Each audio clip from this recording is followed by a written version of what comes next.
So everyone thinks that I know.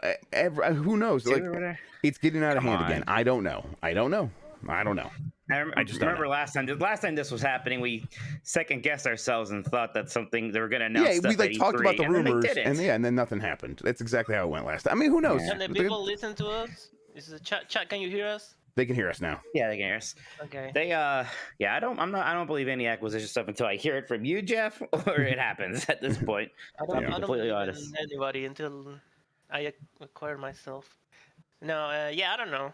It's just I don't get hyped for acquisition. I'm not gonna lie to you. Mike, I mean, if it was a big one, I'd be super interested. I don't know if I would like. Yeah, but people can get excited. That's the well, it's news. I get excited for consolidation. There you go. For corporate consolidation, let's fucking go. All right, Mike, I sent you the rundown. If you want to add anything. Yeah, just let me. Wait, did you start a video yet?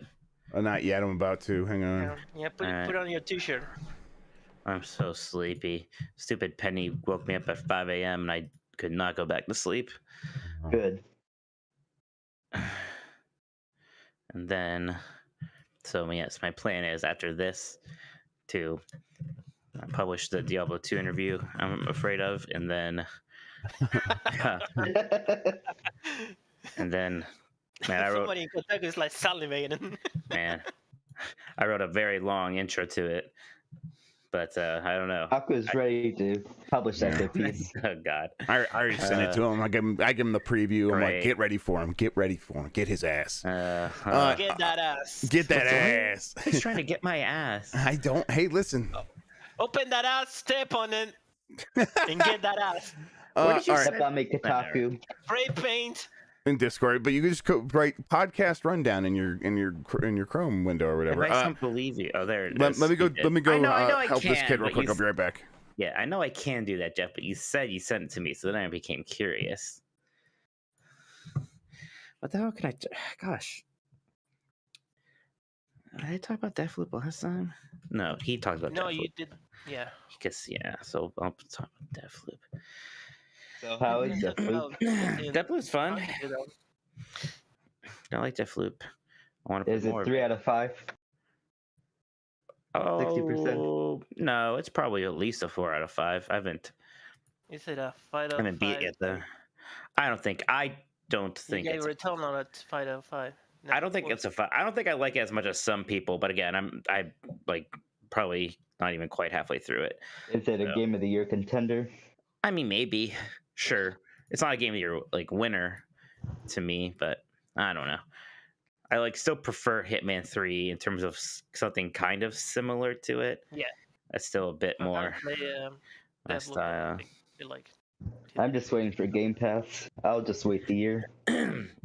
Mike would like it more if Jeff and Blessing didn't kill.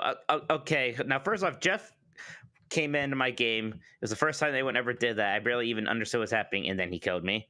So whatever. Blessing came in. He did kill me, and then he came in again, and I escaped. Then he called me a coward. So I was like, "All right, come at me again. I'll just kill you this time." And then I did. So that's basically that's basically 2 out of 3. Yeah, escaping is actually pretty hard because you have to go hack a thing, and they know where the thing is, and then you have to go escape through the entrance. So there's basically 2 choke points that they know you have to go to in a certain order, and I still escaped. Right, but that stuff is really fun. That stuff is really fun. I told Jeff I wanted to freaking hunt Jeff. He's like, "Okay, I'll give you a turn after I take the kid to bed." I never got a turn.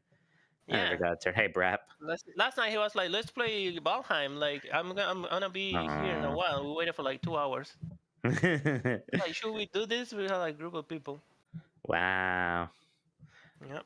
Good. I'm glad you guys suffer with me. Happy Friday. I like what the Deathloop flex. I would have just facts. You know what? They came at me. All right.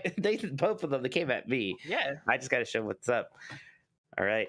I don't record a lot of footage or stuff of me playing games. I'm good at video games. Jeff went to go check on his kid before we get started here. Yeah. This won't be like last. This won't be like Nintendogs where it took him another 45 minutes to get on or something. Hopefully. His tummy hurt. Remember, he said, "Oh, my His tummy hurt. What does that mean? It's like, oh, my stomach hurts. I better just leave him hanging on the podcast for 30 minutes. My stomach hurts all the time. He was in trouble with his source. Yeah. That's what I was wondering. Actually, I actually was wondering if EA had called him or chewing him out for stressing out the team again or something like that. Now you're in EA jail. Wow. Are we? Man, I'd be shocked if we weren't. I tell you what, we deserve to be in EA jail way more than we deserve to be in Nintendo jail. Yes. Like, how many cat shines are in Battlefield? Oh, so many. But you won't know because it's been delayed. How many? Oh, Benji Bop. Ellen's Energy Adventure 90s Disney. Probably pretty soon. I did some research on that for an unrelated project. But yeah, that'll be a fun one. Especially since the Guardians of the Galaxy coaster is going to be opening there within, probably in a year now. Yeah. We're going to record a bonus episode of 90s Disney tonight. It's just about some of our favorite roller coasters. Which for me, it's just small ones because I'm a coward. I haven't watched Ted Lasso yet, Earhan. Yeah, I got to do that. So I'd pick Arby's anyways, but I know I don't watch very many things. Like I don't watch TV very often at all, except for my wrestling, basically. But I should watch Ted Lasso. How's the wrestling? What's that? How is the wrestling? The wrestling's good. Oh, that's right. There's wrestling tonight too. I'll have to probably not watch that till later. So I know when wrestling is good because Chai and Bum does their podcast. The podcast they swear they will never do it again. They do the wrestling podcast. Oh, that's cool. It's good. So it's good. Like, oh, yes, wrestling is good then. It is. I couldn't do that if I had because I assumed I have to watch WBE, and I'd be like, no, thank you, not right now. Although I'm glad Big E won. AEW is fantastic, and I follow that very well, but I don't even. I hear things about WB and I just shake my head, except for Big E winning. That's good stuff. Is Jeff eating Arby's right now? Man, if he was eating Arby's right now, then all of his delays would be forgiven. That's Jeff's just participating in delay season. That's all that's happening. Yeah. He's Yeah. That's what's going on here. He's delaying the podcast. I watch sumo. I started watching sumo. I don't know why. I have no idea what's going on in sumo, but it looks cool. I don't even know what that is. Sumo? Yeah. It's like the big guys fighting. The Japanese, it's kind of like a... Oh, sumo. Sorry. I got you. Maybe my pronunciation. Yeah, you're fine. I'm an idiot. I should have, with context, I should have figured it out. Figured it out. You did say it, not us. Cool. Those motherfuckers fly off, that's the ring where they fight is super high. It's on in a little hill. Yeah, but if they don't have entrance music, I don't really care. They don't have or pyro. Yeah. Or cool finishing moves. What about they fly so high and they're such a huge human beings, and it's impressive. They fly so high. When they throw each other around. Above me. Really She's cool. So lovely.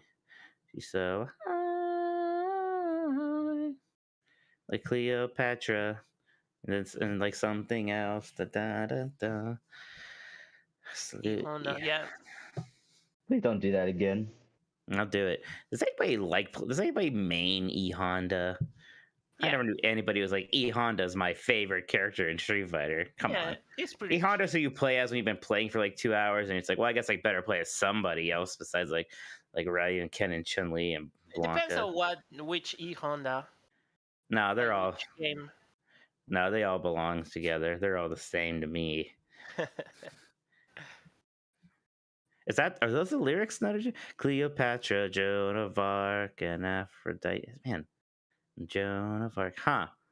I never heard of it. John D'Arc. For some reason in my mind, it's Cleopatra than Joe DiMaggio, but Joe DiMaggio's his name comes up in a different song. What, Nick Turbo, you don't like Five Guys French fries too? No. Why? They're too soggy. Soggy? What do you buy them and then take them home? Then of course they're gonna get soggy. You gotta eat them there. No, I ate them there and they were super soggy. You did something wrong. That's all I Everyone think. said Five Guys was so great. I went there and I was so disappointed. It was so expensive. Well, Wow. expensive. It was. Compared to like McDonald's, baby. It was so expensive. Like what? You had to pay $5 for a cheeseburger? It wasn't even that good. Yeah. I forgot. There's one of the things I said that somebody was asking about steak fries. Steak fries are garbage. I hope that was agreed upon. No, they are great. Steak fries? Okay. Yes. Steak fries are just like bad mashed potatoes because you can't season them properly because they're just encased in this disgusting shell that's never crispy enough. Like, get French fries. Get the crispy French fries. But gosh, you either get them and they're like cold in the middle, or they're just nuclear hot in the middle. And now we're buffering anyways. Now we're dropping frames. Jeff's not even here. Yep. We're dropping frames. You probably turned on. You turned on Netflix. Yeah. He probably turned Netflix for his kid, and he's come back and is like, I don't know why the frames just dropped. All I do is turn Netflix on for my kid. I was like, I think that was it. He's like, nah. I don't think that can't be that. It can't be that. Why? It takes a bandwidth. But I mean, look, we've established that Jeff's internet is fidgety. So, I mean, what Right. any little Yeah. thing. I guess you're right. What are you Thank talking you. about? I'm Nothing. criticizing you. Oh. I'm talking about steak fries are bad. Crinkle cut fries are way better. But just like, no, but like the best fries, not even fair fries. Fair fries are not the best. Honestly, the best fries are like McDonald's fries or something like that. They got to be frozen and small so that they get really crispy. Shoestring fries are pretty I good. agree. Shoestring fries are almost so like that's kind of what I'm talking about, but it's almost a little too far too soon. There's almost no like potato inside. You're Right. almost eating potato chips at that point, which is fine. But no, All of course, right. the ideal form is a curly fry, obviously. Obviously. Best fries is from Chick-fil-A, and I don't want to go to Chick-fil-A. Chick-fil-A has pretty No, okay fries, see, but I I don't- also don't want to go there. Yeah. I like Chick-fil-A's chicken, but I don't like the waffle fries that much. You talk about soggy; those get soggy. Hey, you don't want me doing your math homework, Mensch. That was not my subject. Jeff, we dropped some frames right before you came back. I don't know. Yeah, I You were started reset. Abby I Hatcher on can the do your math Xbox, but I homework. realized that's always the problems when I try to put a show on for the kids on that one. So they're just gonna watch it upstairs. See? That's fine. Aha! See, guys, I was right. You're right. You were right. Yeah. What the hell? He knew I was gonna was put on my Abby suggestion. Hatcher. What's in What kind of shit ass fucking internet do you have that turning on Netflix like destroy your I connection? don't know. I think it's probably one of these access points for the mesh network. Like, is not very good. I don't know. I'll take a look at it. Sir Blood Raven's got it. Gnocchi is the ideal form of potato. I mean, fries are good, but gnocchi is gnocchi is What the best. gnocchi? I need to know Gnocchi's what this it's is. a pasta. It's like a potato dough it's pasta. Like Like gnocchi. Well, I basically said that. I said gnocchi. Oh my gnocchi. God. I hate your country. Hey, to be clear, I'm Italian. Okay. Like, how Don't do you you I can criticize say it wrong my if I want pronunciation to. For gnocchi. All right. gnocchi? The ideal form of potatoes is Irish potato cakes. You mix it with some mashed potatoes. And you get some like Wait. hash browns, and then you put it in a pan with some oil, and you squash them down into little cakes, and they're fucking delicious. And you have them on St. Patty's Day with a lot of beer. It's good. All right. guess, yeah. Hey, look, you turned on your camera. Excellent. Yeah, see, I did. Now get out of here, mods. We're getting started. Bye, guys. Fine. Yeah. Go check the mailbox for your mic. Wow. Do you send in my nutty? You're saying he should do a mic check? Yeah, you should do a Michael check. Yes. Hello, everybody. We're getting started. We're doing this thing. I have a tab here open for Irish potato cakes. I need to close that. Okay, that's good. Yeah, frames dropping because Nintendo's got us. Yes. Let me check the Discord real quick to see if there is any other news that I might have missed. Let's see if anything. Spoken will be at the Tokyo Game Show with its own demo and showing times. Oh yeah, new Sega Atlas JRPG at the Tokyo. Okay, we'll talk about that. I'm gonna ask Mike But about that. they showed a teaser of that. Okay. And it look, I don't know. I thought someone even said it's a mobile thing. I don't know if that's true, but if that's true, then like I hate to be that guy, but who cares? Then, like, gosh, you saw they brought back Wipeout, right? Yeah, and I want to be a little bit of a defender of that. Although, of course, it's horrible that it's just a mobile game. Like, yeah, mobile card game. Chef. Yeah, now, listen, there are some awesome card racing games, like that Pocket Horse racing game for the 3DS or whatever it was. God, thank you, Space Dove again. My shirt is cool. Not Ganoki. I didn't say Ganoki. Noki. The G is silent. My dad says Noki. That's also acceptable. Like, look, people pronounce words differently. Everybody, get over it.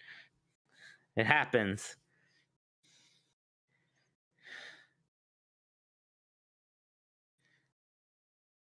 Jeff's concentrating really hard on something over there. Sorry, sorry, hang on. No, yeah, I was trying to remember the name of the game. Pocket Card Jockey. I think that's from what is that? That's from Game Freak, right? That's a good one. What is that? Okay. Okay. You did it. All right, successfully convinced you. That's not. Hey, well, yeah, you're right. Actually, that Wipeout game is probably really good. Now that you brought it like that, it's probably great. Probably game of the year. Yeah, everyone. We'll talk about Take-Two and Microsoft. Well, we're gonna get questions about it, so of course we're gonna talk about it. Yeah. Oh yeah. Okay. I got the rundown. I've got a Mikey. I've got a me. We've got the chat. We've got tiny Mikey. We've got we're gonna crash the market here in a second. Oh my God, stop the Wii stuff. All right, I'm not going down with you on that one. I had nothing to do with that. Don't you? Yeah, that's all you. That's a Jeffy Grubb joint. Oh God, what a week! What a week! All right, I think that we are probably good to go. Let's check. Let's test this. Although this friggin' light got disconnected here. Now I'm pretty frustrated by that. But what can I do? What can you do about that? There's nothing you can do about that. It looks fine. Let me tell them we're potting. Oh, we need a tweet too. Yeah, right. Is this the right button? Switching pod. You cannot hear that. Nope. Because I am using broadcast because I was in someone's thing.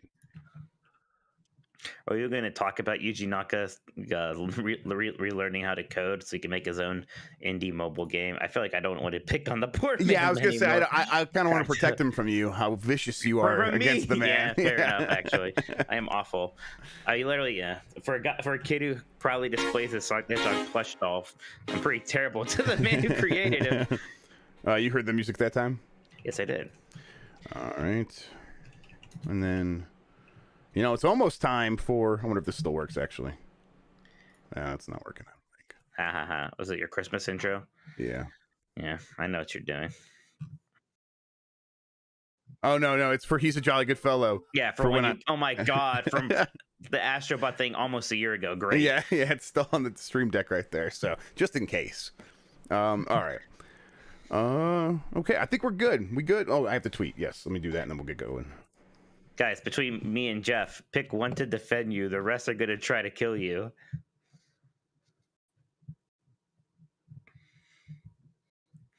So basically, who's going to win in a fight? I guess me or Jeff. Yeah. But I like the way I phrased it. Well, yeah, the rest are against you. Where's my damn Twitter? Like, I think we all know that answer. Okay. I mean, actually, I don't know what. I feel like, what are you saying? I look weak to you? I mean, I didn't say it. Just old and tired. Got dad strength, though. You gotta watch out for that. Dad strength. Everyone all right. Just got the dad strength. He's got tired strength. He's got sleepy strength.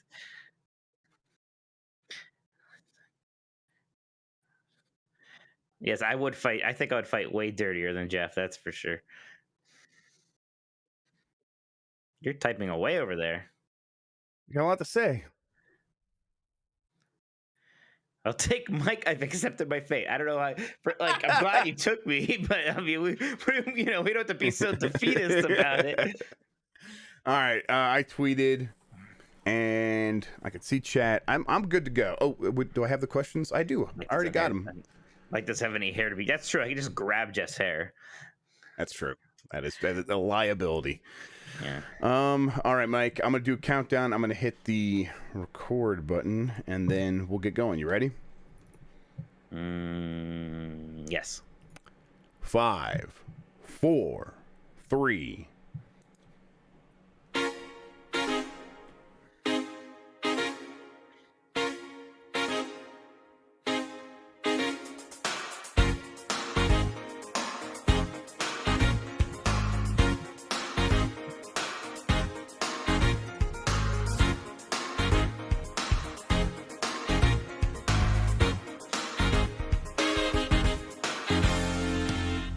The internet, you're busy, let's do this. Welcome to the Games Beat Decides podcast. This is the podcast where we decide everything happening in the world of games so you don't have to think for yourself. I'm your host, Jeff Grubb. With me is Mike Minotti. In today's episode, we have news, we have games, we have the destruction of capitalism and all stock prices across the entire industry. It's like you've always wanted. Like I've always wanted, I've always desired. This was the entire goal of getting into games journalism, was to bring it all down, Mike.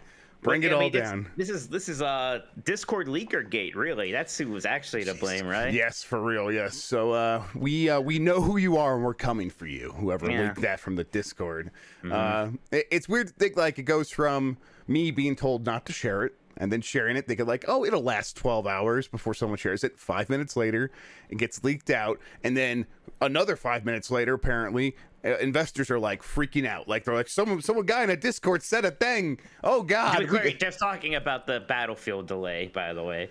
Yeah, I guess I could clarify. We'll talk about all that. We'll get to all of that. Is your source mad? Are our sweet days of sweet EA leaks over now? Yes. Did you ruin everything?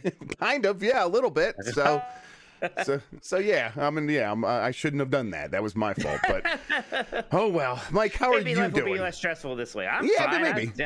I didn't destroy anyone's trust. I'm okay. Yeah, it's it's just been an eventful week. That was definitely the weirdest part of it for sure. But yeah, we got stuff happening. We got lots to talk about. We'll get into it. First, though, I want to thank everybody for joining us. You can get more from Mike and me at gamesbeat.com. If you have something to share with us, email the podcast at games+podcast@venturebeat.com or get us on Twitter at gamesbeat.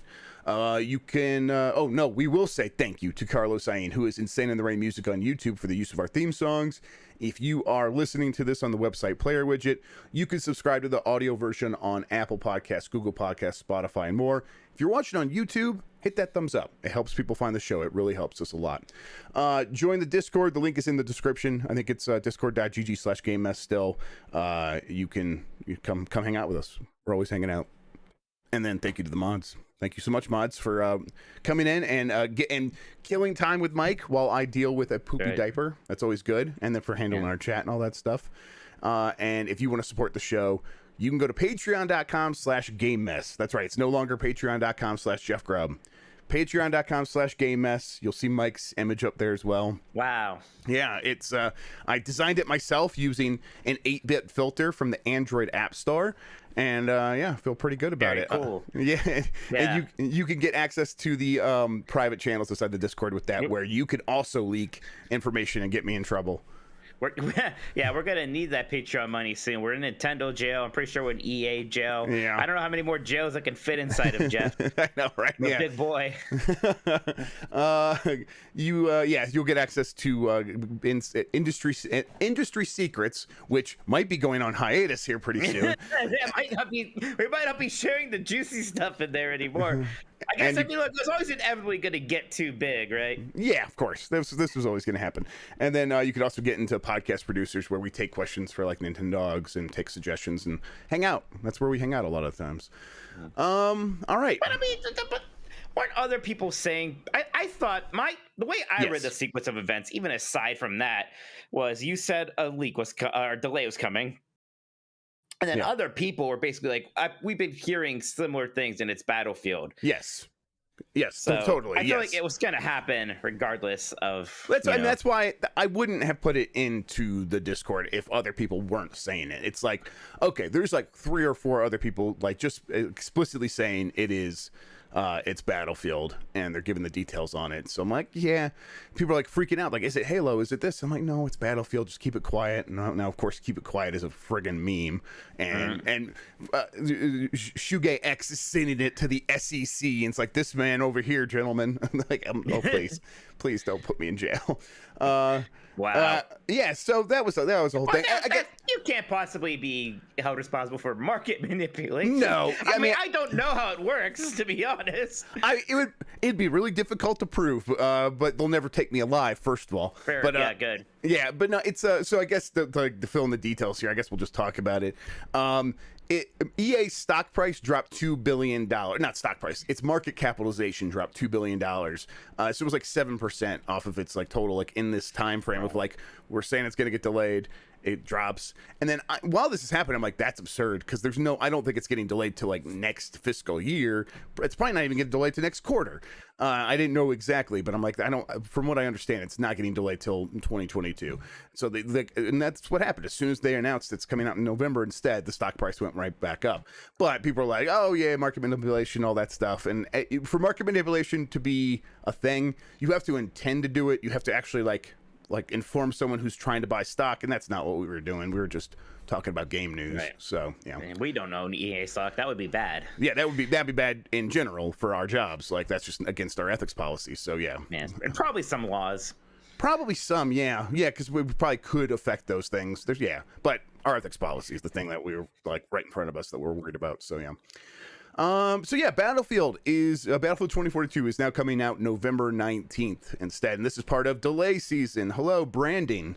So it's not a huge delay, but it got pushed back a little bit, and I think it is still pretty significant. It is 1 month, and you would think that if they could have avoided this, they would, because now they are coming out amidst stuff like, a few weeks later, Halo is going to be here and it's going to be free to play. It's coming out around Call of Duty time. So it's kind of like in the mess now instead of having a little bit of time to itself. Do you think this game's still going to be okay? Yeah, it is getting kind of closer to that time when we had Call of Duty, Battlefield, and Titanfall 2 came out. And it's like, well, one of them's going to get lost in shuffle, and then it was Titanfall 2. And out of those 3, if one of them is going to get lost in the shuffle this time around, it would be Battlefield. I'm kind of getting that sense too. Now, I was more excited about Battlefield 2042 than I've been about the last few Battlefields. Sure, I think a lot of people feel that way too. But that confidence is starting to wane a little bit, right? With this delay and then not showing a ton of stuff. Yeah, we haven't seen a whole lot lately. Right. So I'm kind of in this situation where I'm like, okay, I get, and to be fair, we've heard some rumblings from some of the game makers or whatever they're called, the influencers who got to play some of the alpha, saying, oh, there's some rough edges there.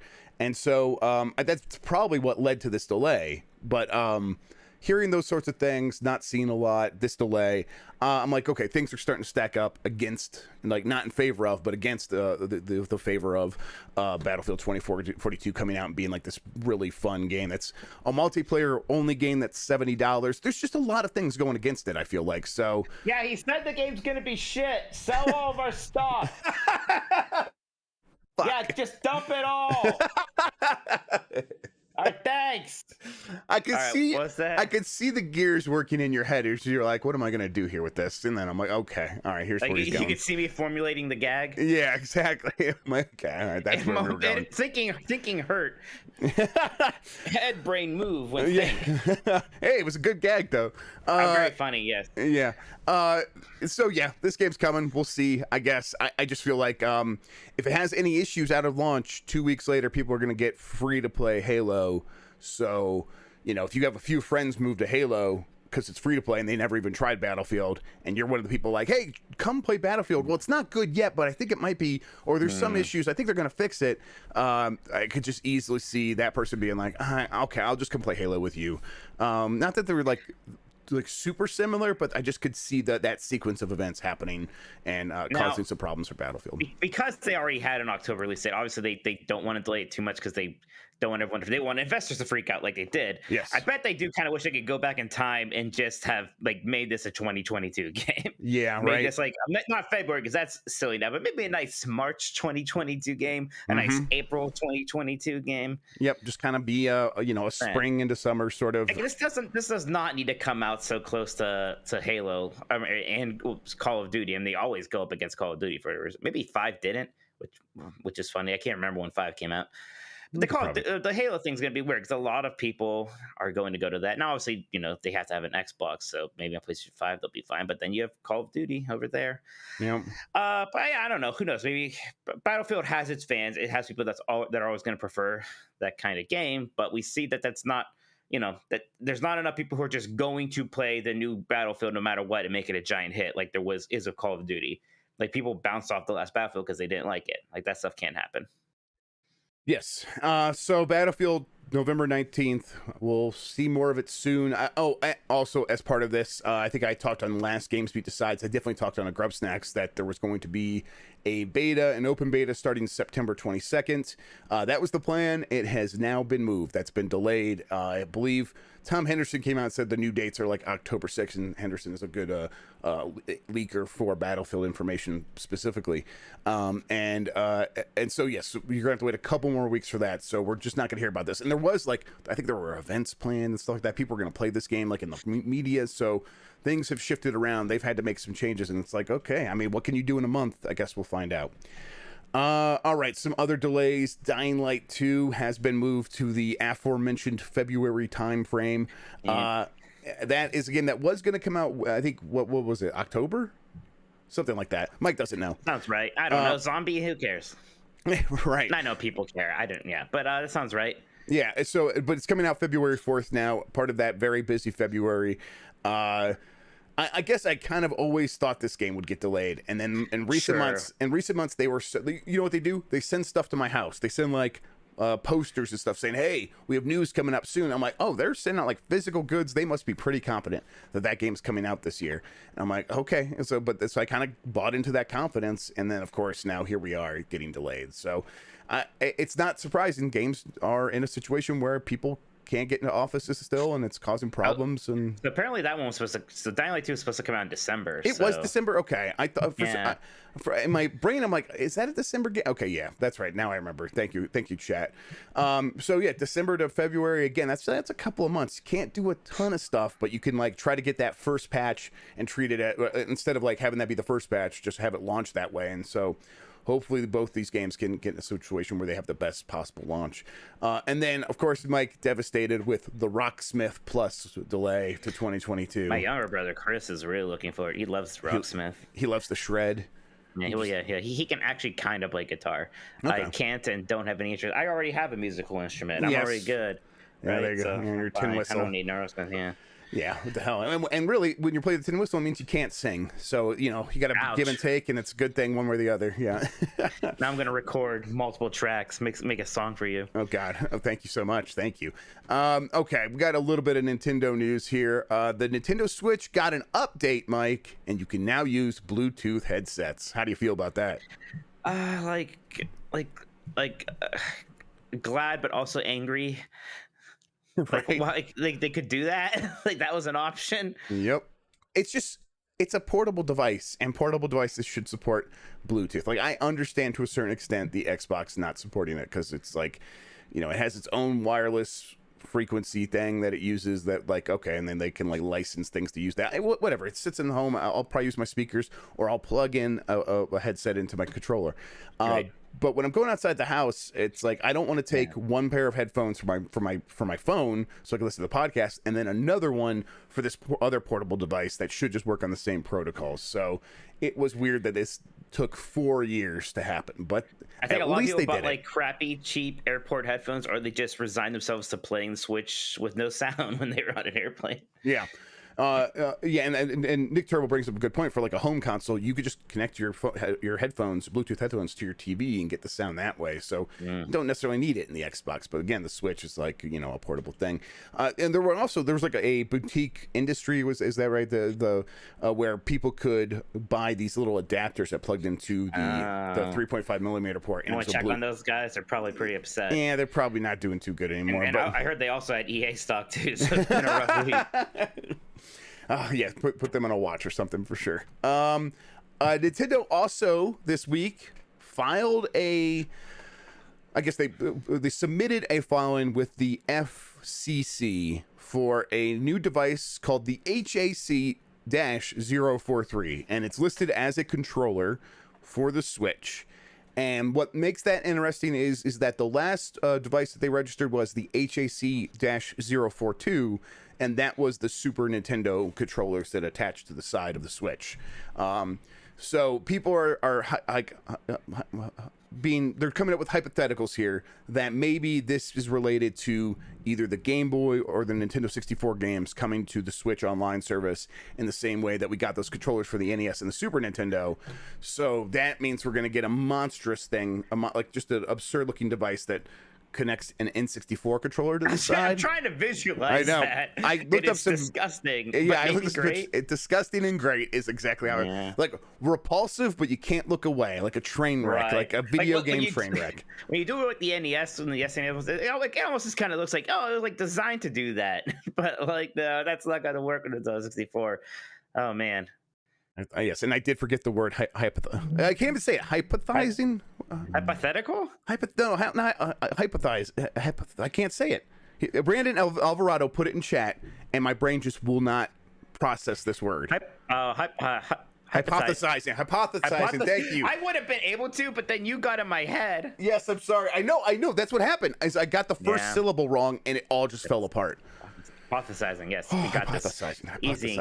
Yes. We write good. We need to have like a meeting before we just practice some words before these podcasts. Woo. Okay. And then I guess if you look at this FCC filing, the controller itself, like the images, it's. First of all, these things are under wraps. The FCC is not supposed to share those, like the specifics. This is just like a general sort of thing that we're looking at. But the illustrations are just these big boxes, and it's like showing where the labels are. And it's like, this is the controller. And people are like, oh, it's being vague because they don't want to give away what it is. I guess there's a chance, though, that it's a big box because maybe it's like a Game Boy thing that attaches to the Switch. Do you think that's possible? What would that look like? I don't see. Yeah, I don't know. That doesn't make much sense. Like attaching a Game Boy to the Switch, like would just be the buttons. Like who cares? Yeah. I don't know. That doesn't make any sense to me. I feel like why do that? Like maybe if it was much more just Game Boy themed Joy-Cons, but then that wouldn't require its own filing. Right.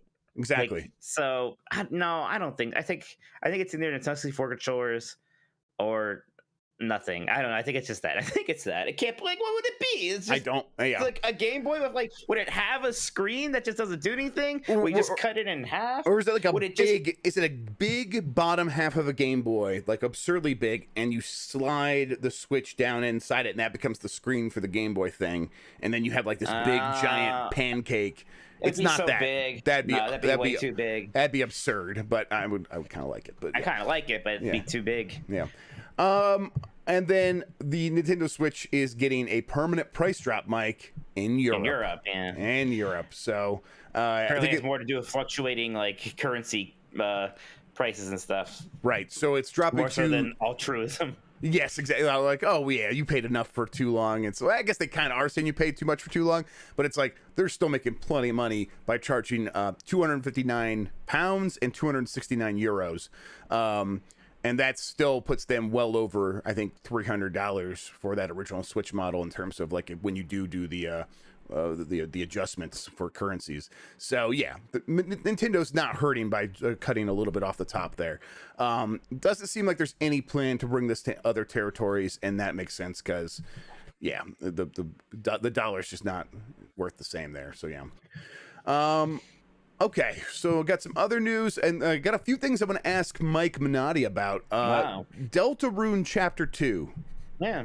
What's going on there? Is there? Yeah. New Deltarune stuff? Yeah, so Deltarune is the sequel to kind of sequel to Undertale. The first episode of it came out, gosh, years ago now, right? It feels like at least 2 years, maybe more. And everybody's been wondering when like the next part would come out. What if it was just the next part? It was just going to be like the whole rest of the game because it had been so long, Right? And there was like a 6th anniversary stream for Undertale, and he just said, "Oh, by the way, like in tomorrow or the couple of days." Deltarune Part 2 is coming out, so I think it's out today. I'm not sure if it's out right now, but if not, soon.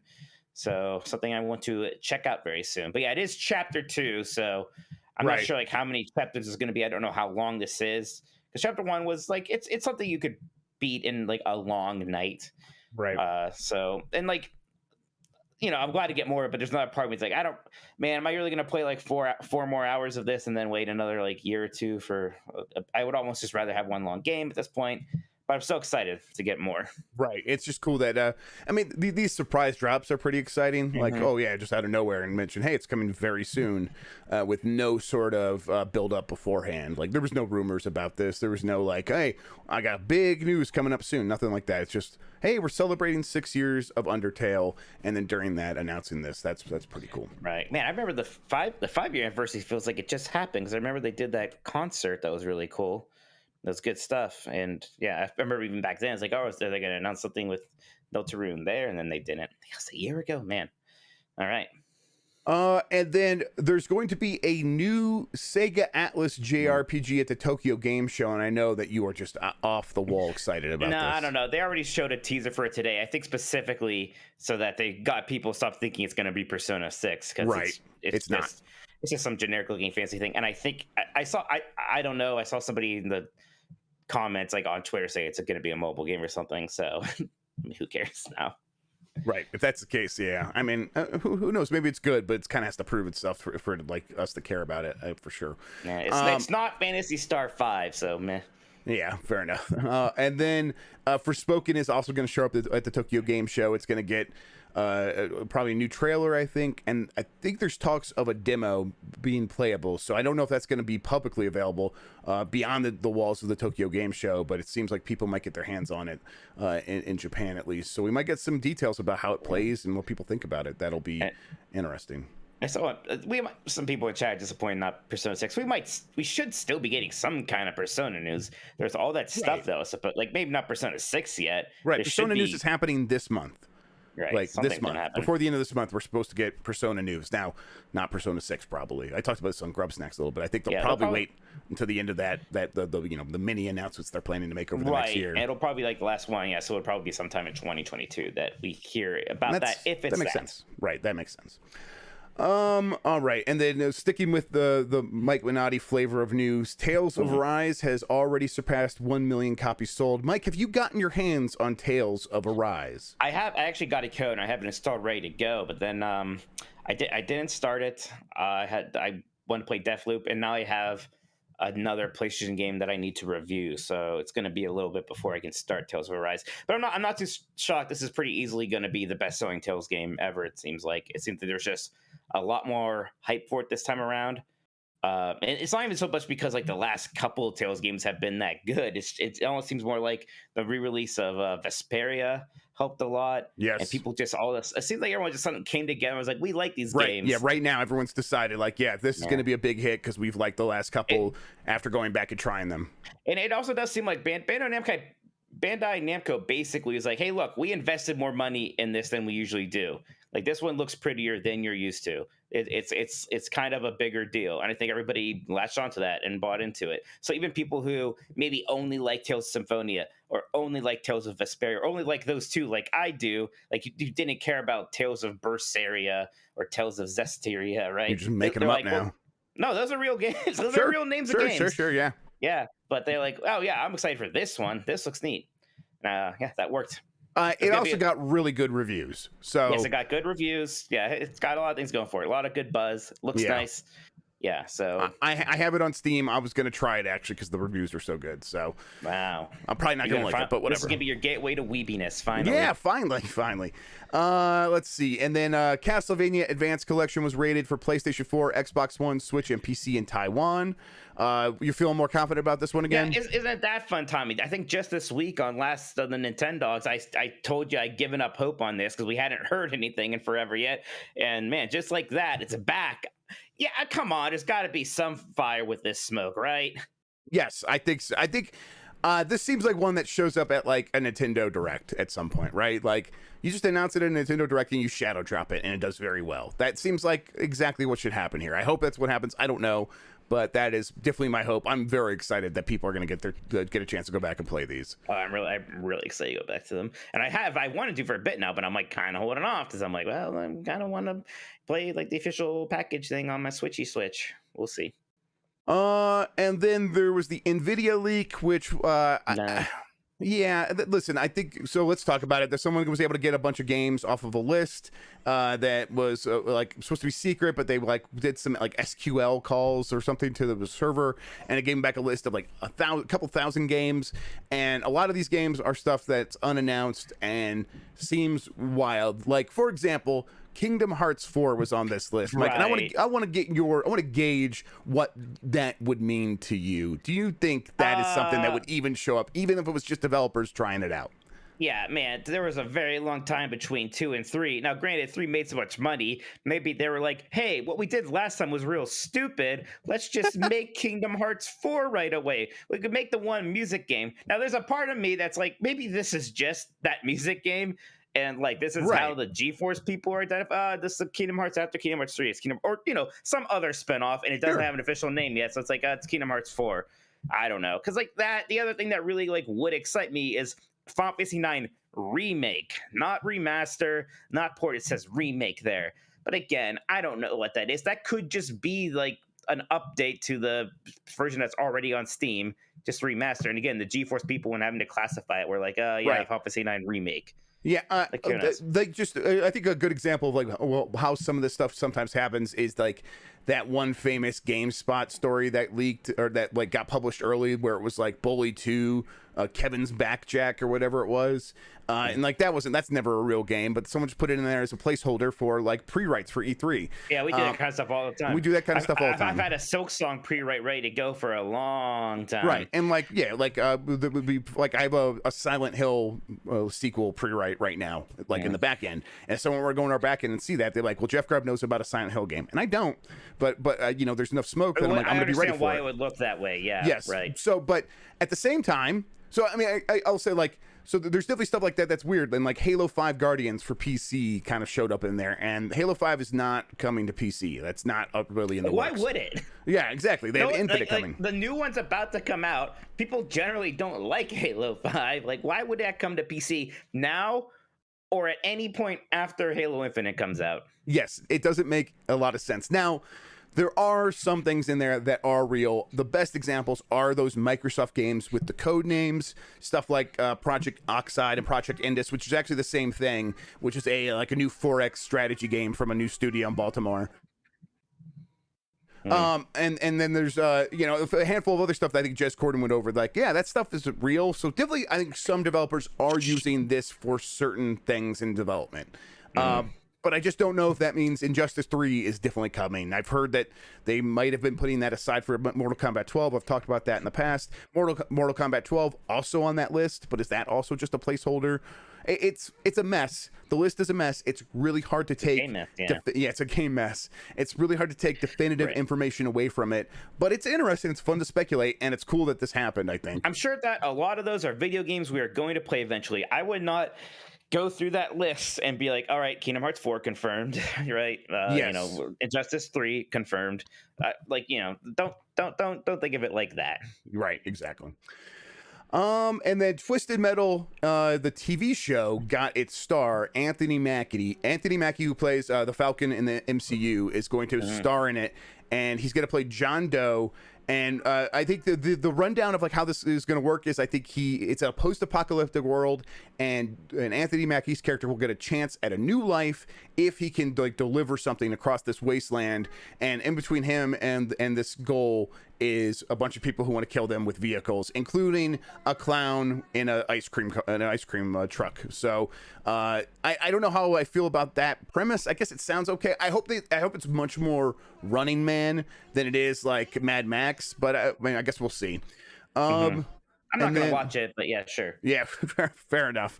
But they're bringing this stuff back, and they're bringing back a game at the same time because of it. So Sony definitely still like looking to Hollywood as like a way to like collaborate and sort of guide its games, like the games it decides to bring back. Like if there was a Wipeout TV show, there probably would be a Wipeout game, a real Wipeout game coming soon. So yeah, that's kind of the obsession now. Sorry about texting there. So they No just worries. asked me if they wanted to deliver a shed right now. I'm getting a shed, and I'm not ready for the shed. Yeah, so I had to you be don't look ready for a shed. I'll be honest right now. No, don't bring me a shed right now, because like wherever they put the shed, that's where it's staying, and I don't have the place for the shed properly prepared. So it's like, no, why don't you keep the shed for now? You can come back once I get my square of like dirt land ready for you. All right, that does it for the news. We are going to. Well, you don't want to hear about my shed anymore? I do, but actually, I got to go. The one girl just woke up, and so I got to go make sure that she gets food. So I'm going to go check on her. We're going to take a quick break. Mike's going to entertain you all for a second. I'll be right back. Pee first. He's going to pee. All right, so we'll be right back. Everyone, bathroom break. I'll be right back. Break.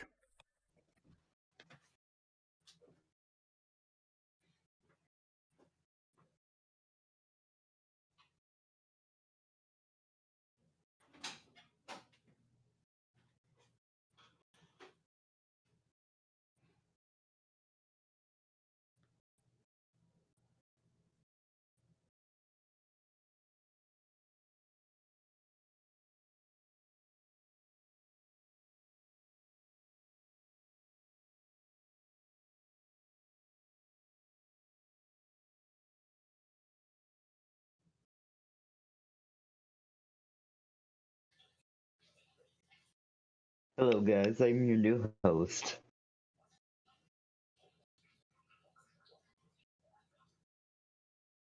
Get the hell off of there, Nick Turbo!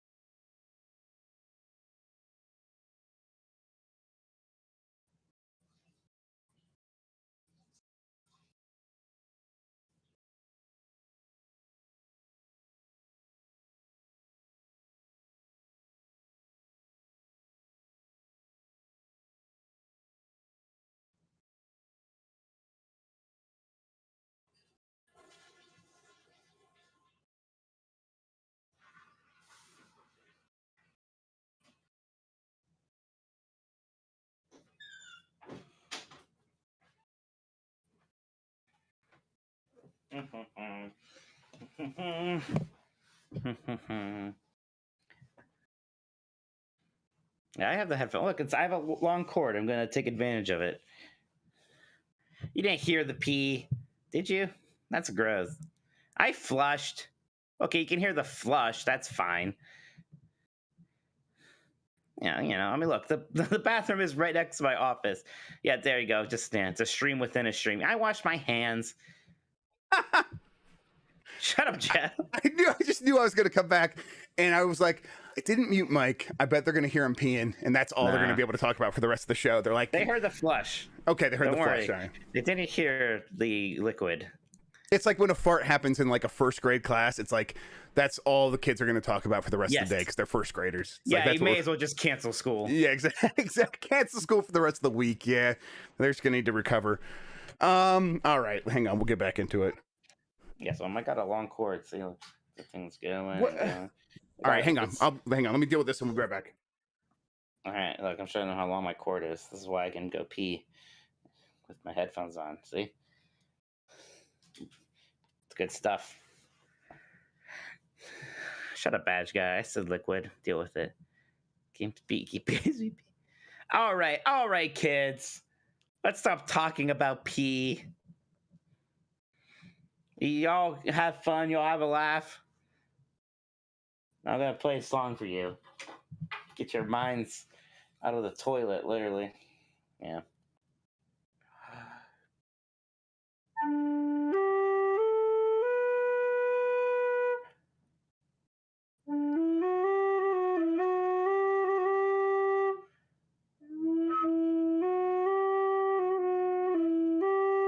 Play simple and clean. I used to be able to play Dearly Beloved on the piano. I don't know if I still can. No. No. Hey, there it is.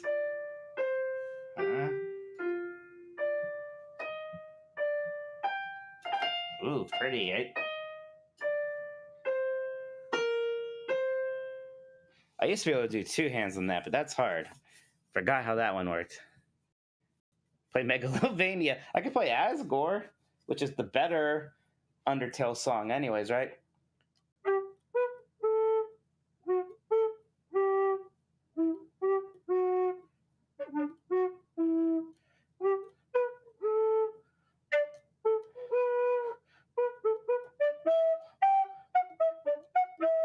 Uh-huh, right?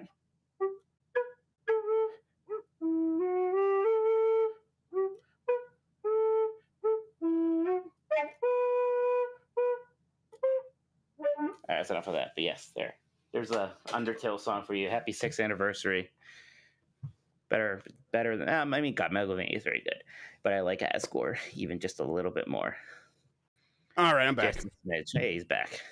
All right. Sorry, I had to get a kid on the potty that time. Okay. Man, All right, I think we're good. Everyone's just on the bathroom. Yes, everyone had to go pee at the same time. We all synchronized. There you go. Okay.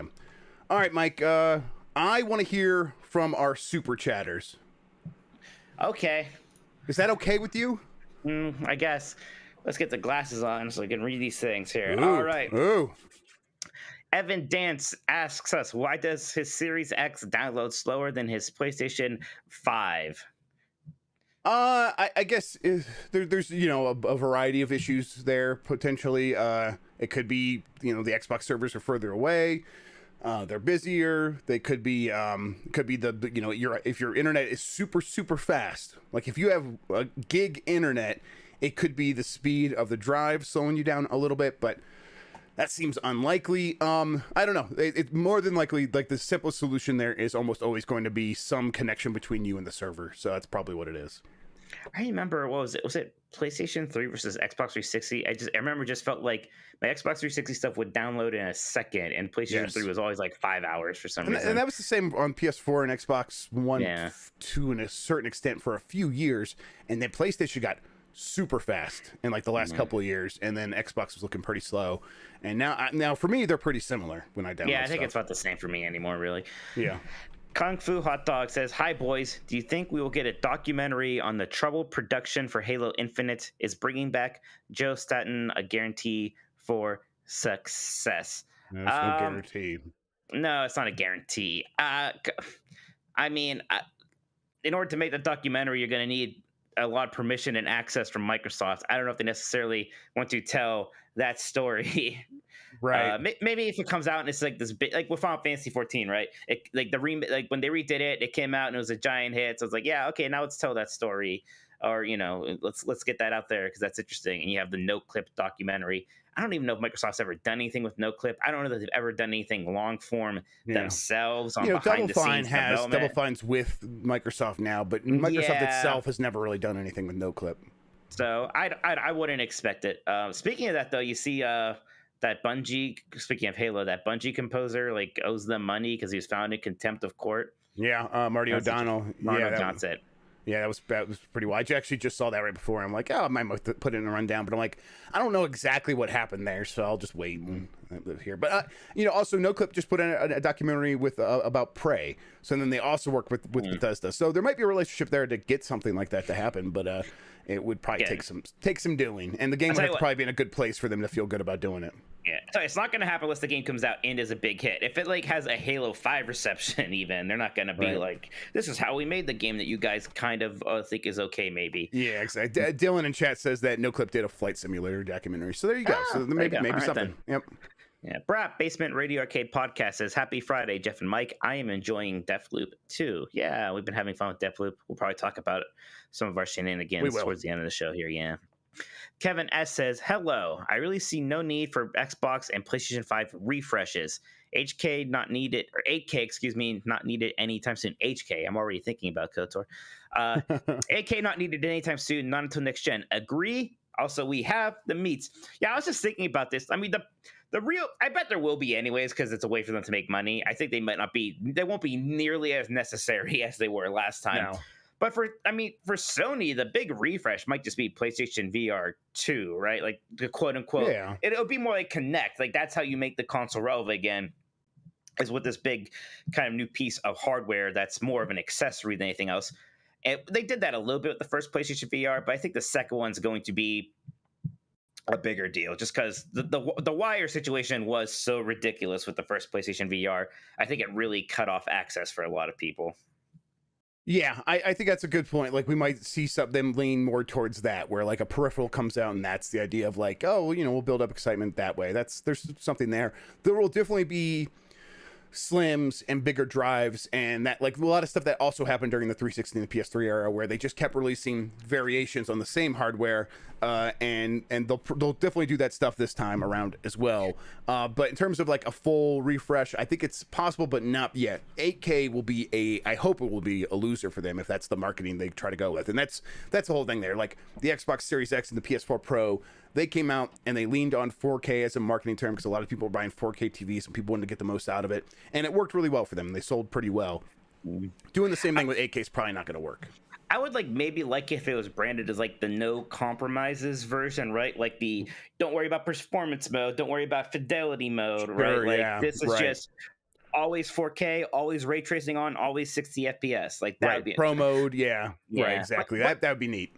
It's like, Xbox, like their whole naming convention for the consoles this time is pretty much leaves them open to make a new version, right? So I'm sure it's still going to happen. I agree, it's not nearly as necessary, but yeah. Brap, Basement Radio Arcade Podcast. Oh, did you want to say something else there, Jeff? I was just going to say real quick that one of the big reasons they do this is to keep the price high. So it depends, if the price starts dropping, you'll probably see a refresh sooner rather than later. But if demand remains high, they might push off refreshes. Mm-hmm. And it's like the same reason why we say Nintendo wants to make a Switch Pro eventually, or why they're making the OLED. Then those old consoles get handed down to other people, and they can start buying games. All right, Brap Basement Radio Arcade Podcast just says E Honda for the win, Mike. Yeah, I was kind of throwing some shade at E Honda earlier. I hope I'm not upsetting all the E Honda fans. I just feel like E Honda was never anyone's favorite Street Fighter character. All right, E Honda was my favorite Street Fighter character. It literally was, absolutely. Jeff, why? It's like God made you to punish me. He was great. He does a 1,000-hand slap. Yeah, when I played with my brothers in my house. That's just the same thing as Blanca's move, but with a worse animation. It's a fantastic animation. He does the cool sumo squat. He's great. He does the flying headbutt. I love him. He is fine. He's my favorite. Space Dovakin says, "Is it?" He asks, "Is this acquisition peak season? ? Sideway eyes." Jeff, about this stuff now, because everyone's freaking out again because there's rumors of another Xbox acquisition. Yeah, look, we haven't heard anything. I haven't heard anything about it happening, but like I always say, that doesn't mean it's not going to happen. I don't hear about all kinds of stuff, but I don't know. I think I'm getting a slight hunch that maybe people think that something's going to happen because we're coming up on the anniversary of the Bethesda announcement, like the acquisition of that. And I'm like, that's not how those things work. Would never be a consideration for the lawyers putting this stuff together. And even the people who like putting together an announcement, they just wouldn't, it wouldn't factor in. It's like, well, oh, guess what? It's Bethesda's the anniversary of when we announced we bought a company. So guess what? We bought another one. Yeah. And be like, oh, okay, all right, cool. Just tell us about the new thing. We'll see. But there's been a pattern recently of people saying big Xbox acquisition coming up, like at E3, at this next thing, here and there, and we haven't heard anything, and then nothing happens. So I'm going to continue kind of being in that phase of like, okay, if I hear something, I'll let you know. But otherwise, I'm going to be pretty skeptical, and I'll just wait for Microsoft to announce it itself. I'm incredibly skeptical. Yeah, Yeah. we'll see. Especially like people are like, the rumor is Take-Two, right? Right, that one's pretty wild. Like, yeah. I mean, yeah, it's like, I mean, it's not beyond the realm of possibility, but boy, that seems pretty big. Yeah, Right, I believe. We're definitely in that zone too, where it feels like a lot of people are like kind of bouncing around the same rumors among themselves, and so people are like, "I'm hearing like it's if Microsoft goes through this, they're gonna have to like deal with real monopoly claims and stuff like that." And it's like, okay, that sounds kind of similar to other people talk about the Take-Two, but it seems wrapped in a different way. So you're kind of presenting the same information just in a slightly different way, and then someone takes that and like, well, that sounds like the Take-Two thing I heard, so maybe this Take-Two thing is correct. It's just it's easy for this stuff to get confused, like we saw around the E3 time. Like even we were like, hey, we heard these rumors, we don't know, but we heard these rumors, maybe there's something there. So Yeah. It kind of like everyone else seemed to believe him so much that even though you basically knew everything Microsoft was talking about, we were almost like, I guess they're going to talk about this too. Right. And then they didn't, and they just talked about everything you told me they were going to talk about. I was like, why did I even believe that? So I'm not getting caught again on that stuff unless you tell me, or unless Microsoft tells me. I'm not believing anything about Microsoft acquisitions. All right, yeah, I just did the next thing. I was like waiting for you. No Space worries. Novakin also told me that he likes my T-shirt. Thank you. Jurassic Park is in fact very good. Alexander Dark 91 says, Jeff, I'm going to need you to not leak the name of the next Xbox acquisition in the Discord, but seriously, is one coming before the end of the year? So similar question. Yeah, we don't know. End of the year? Yeah, I don't know. Apparently, people think they're going to do the 1 year anniversary. Yeah, Wouldn't it be something like? We'll find out. Do you think Disney was like, we gotta make sure we make this Fox deal happen on the anniversary of the Star Wars deal? Yeah, that's not how anybody would think on an executive board. No. Ariel Delgado says, do you think there would ever be a collaboration between Microsoft and Nintendo where they co-develop a Banjo-Kazooie game like Mario Odyssey for Xbox and Switch? No. I think they're happy to let Banjo-Kazooie be in things like Smash Brothers, but if Microsoft's going to invest into a Banjo-Kazooie game, they are going to want that next. Especially like we're at a point now where two of the major Game of the Year contenders, it looks like, for this year are 3D platformers, right? Mm-hmm. And we know Microsoft wants a Game of the Year winner on their system, and I bet it frustrates them a good bit right now that their studios made two Game of the Year winners, and you can play both of them on PlayStation. So, I think that if they spent the efforts to make a new Banjo-Kazooie, they would want that to be on Xbox only. Yes, yeah, I think that you're right that it's like that Nintendo collaboration there just would not happen, but. They made Psychonauts 2 now, and they're looking around and they're saying, "Hey, a 3D platformer could maybe be the kind of thing that gets Game of the Year buzz." So let's go for it. Yeah, good point. Right. Although they would have to figure out who's making it. So right, I guess that's always reason. been our thing with that. Yeah, we have no idea who would have time for that. It's not going to be Rare. Rare's busy. I mean, maybe it's Double Fine. I don't know, but like Double Fine's strengths. Like the platforming is good in Psychonauts 2, but again, like so much of their strengths are character and story and that kind of thing, right? So it can maybe be a good fit, but maybe not. I don't know. Rigo Romero says, "Hey guys, when do you think we'll start getting Switch OLED previews from sites?" I think relatively soon. I mean, the thing's coming out in less than a month, right? So you would think pretty soon. I think there is something happening soon, so I think we'll probably hear it. Yeah, there is. So yeah, okay. You'll probably soon. Danger Man 1337. I wish Battlefield 2042 was a next gen only September 2022 title. Yeah. Maybe not September. Maybe I wish it was more like spring. Yeah, spring, summer, but whatever. I think the bigger point there being like next gen only seems like the kind of thing that where this game would really benefit from that, not having to deal with last gen versions as well would probably free up a lot of resources. You said on Grubb's Next that you thought that was a part of the delay was getting that last gen version working. That's my hunch here. Yeah, that's been an issue we've been hearing since Cyberpunk. I mean, they straight up said like, "Oh, we know that was the big problem with Cyberpunk was trying to get that to work, and then it didn't work." Yep, it's probably not going to be like that, but it's probably still enough of a pain that it is causing problems where it's just like they could be putting more resources into the next gen version, but they got to get that last gen version up and running. So yeah. Tom Henderson says Call of Duty Warzone's integration happens on the 23rd of November also. It's going to be messy for Battlefield. That's right. Yeah. Hi, Tom. Warzone's like a whole other thing. I almost like don't even think about, but like that's where so many people are. Yeah, free to play. Yeah, it's just it's a messy time for that game to launch. So yeah, it does not look good. Donnie Reese, hi Donnie, says, when do you think we'll see OLED reviews / coverage? I think coverage is coming up. Reviews? Man, that's a good question. I don't know if they're gonna do a thing where they send some people, not us, but not us. Don't people, ask us. Like, yeah, where they send some people like OLED Metroid Dread combos, maybe. Yeah. In Nintendo jail, you just get like the cheap knockoff ones that like they just run like 100 games in one. That's all you get. Yeah, we get the China knockoffs, not the good new ones even. Yeah.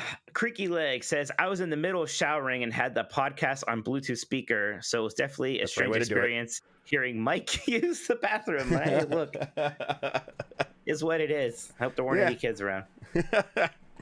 Well then. Jason McLovin says, trademark wise, would it be possible for a Kingdom Hearts where Sora visits Nintendo properties?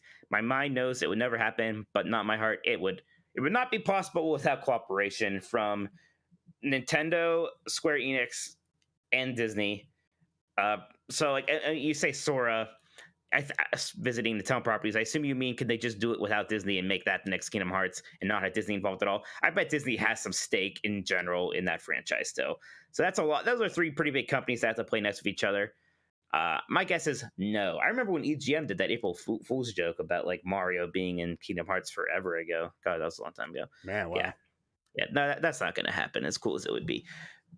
Big Fresh 37 says the Banjo move would be global publishing contracting Gears for breakfast. Oh, the Hat in Time people for it. Or, of course, just buy them. Yeah, that would make sense. I mean, I think they made something that was probably a more interesting Banjo-style 3D platformer than Yooka-Laylee was. Yeah. They were basically just limited by resources. There was the only thing that really hurts Hat in Time. I want to play more of it. My problem is I wanted to play a Switch version, and the Switch version does not run great. And again, small indie team. I was trying to get them run. I was so excited to play it, and then right when I was getting ready to play it, it was like revealed like they like stuck to their guns by having the one weird JonTron keep doing the voice. Yeah, that was weird, right? I was like, oh man, that's a bummer. And it's not like it's not the end of the world. I'm not asking anyone to boycott it, but it's just like it spoiled my excitement for it. I'm like, that JonTron guy sucks. He like is kind of racist sometimes on Twitter. Man, I liked JonTron too before that. He went weird. Yeah, he went rotten. Like, I'm going to debate people about critical race theory or whatever. Whatever it was at the time. Yeah, I bet he. Let's see. I'm sure he still has a million fans out there who are now going to like get mad at us. So I'm like scared. Whatever. I'm sorry that he bummed me out. It's not. I'm not asking anyone to go boycott whatever you do. We're basically ruining everyone's lives. What's that one with that one with like the 2D like character sprites in the 3D world with like the little devil girl? Man, that looks good. I'm really excited for that. Which game? Like, can you describe it again? The 3D platformer. Is it the little devil inside? I don't, man. I don't know. I don't know what the little devil inside is actually. So I'm just throwing stuff out there. I always hear the name and I'm like, I don't remember what that is. That's not it. Somebody in chat will know what I'm talking about. Somebody in chat's gonna have to help you out. All right. Yeah, in the meantime, it almost looks like if you ever saw that amazing Doom mod Sonic 3D platformer that fans made called Sonic Robo Blast 2. Mm-hmm. It looks like that, but an original game. It looks fantastic. There was a great indie game revealed on Twitter where it was just like someone testing a game where you run fast. I saw that. Like, a man running fast. And I'm like, man, the Sonic people should look at this because that looks like a lot of fun. Mm-hmm. All right. I've got questions from our Patreon members who go in the Discord and go to the podcast producer channel, and they send in these questions. Let's start here with our boy, Louis Patelli. Hey. He says, hey fellas, the GTA 5 remaster, let's talk about it. The PlayStation Showcase trailer has more dislikes than likes on YouTube. The game has been delayed to 2022, and so far the game looks exactly the same as it did on PS4. Have we finally had enough as a gaming community of Rockstar shoving GTA 5 down our throats for 8 years? Listen, there is going to be an It's outsized 8 years backlash. today, by the way. 8 years today. And that shocked me. I would have thought Grand Theft Auto 5 was older than that. I know, thought me it was too. older than 8 years. Like, But to it's me, like that's it was the first year of that generation of consoles, but it came out in the previous generation. It fucks me up when I think that is an Xbox 360 game. it's crazy. It messes me up. It's like they just delayed an Xbox 360 game. Yeah, coming to PS5, whatever, but like they just delayed an Xbox 360. It's just so weird. There's going to be an outsized backlash to this game because it is so big among like people who only care about this game, so they aren't in your circles ever, and they don't care to be in your circles. They're just going to do their GTA thing. So, but they're so big and they spend so much money and they make this game such a big deal that it's sort of something that the company like PlayStation can't ignore. So when it shows up and takes up a slot at an event, there's going to be people who are like, why would you show this instead of like just showing Kena again, or Kano, however you're supposed to say it? Kena, I think. Yeah, whatever. Like, just show that again. That game's about to come out. Why wouldn't you just put in that instead? Like, promote that. It's like, well, no, GTA 5 is way more important to Sony than even an exclusive platformer like that. So, but you know, shoving it down our throats, it's like, you know, this game there are a lot of people who are showing up to spend money on that game. So it's just kind of a weird situation where you're standing next to someone who's begging for more, and you kind of you're in the splash zone a little bit as a gamer, and that kind of sucks. But I get it. First off, that game I was thinking was called Demon Turf, so I figured that out. Turf. Okay. Yeah, looks really cool. But second off, like I think they know, and I think this may be like, I wonder. I don't know if this changed their plans, but look, they're working on a Grand Theft Auto 6. Of course they are, and I bet this maybe reminded them how important it is to show that off maybe sooner rather than later. Right. At least make some kind of an announcement. Like, I don't think they're going to do an Elder Scrolls 6 style thing here, but I think at some point, maybe even Game Awards, we're going to get a logo reveal just to let people know, like, yes, this is our next game. We're working on it. Like, don't be mad at, don't take your frustrations out on Grand Theft Auto 5 anymore, even if it is something as, you know, seemingly silly as disliking our video a lot. But, you know, that doesn't look great. That makes them look weird. It's the kind of thing that investors might ask about or whatever. So, yeah, I think pretty soon they're going to be like, we're making Grand Theft Auto 6. Don't be mad. It's like when even when Blizzard had to basically just be like, we're making Diablo 4 just because people are so mad about Diablo Immortal. Very similar. Right? They just had this be like, okay, calm down. Like, it's awkward. We have to do it like this. But yes, we are making Diablo 4, and we'll actually reveal it next BlizzCon. But yeah, calm down. All right, another one from Louis Patel, or he says Louis Patelli this time. I wonder if that, did he just spell his own name Doppelganger. wrong? Or it probably is Louis, and he probably just goes by Louis.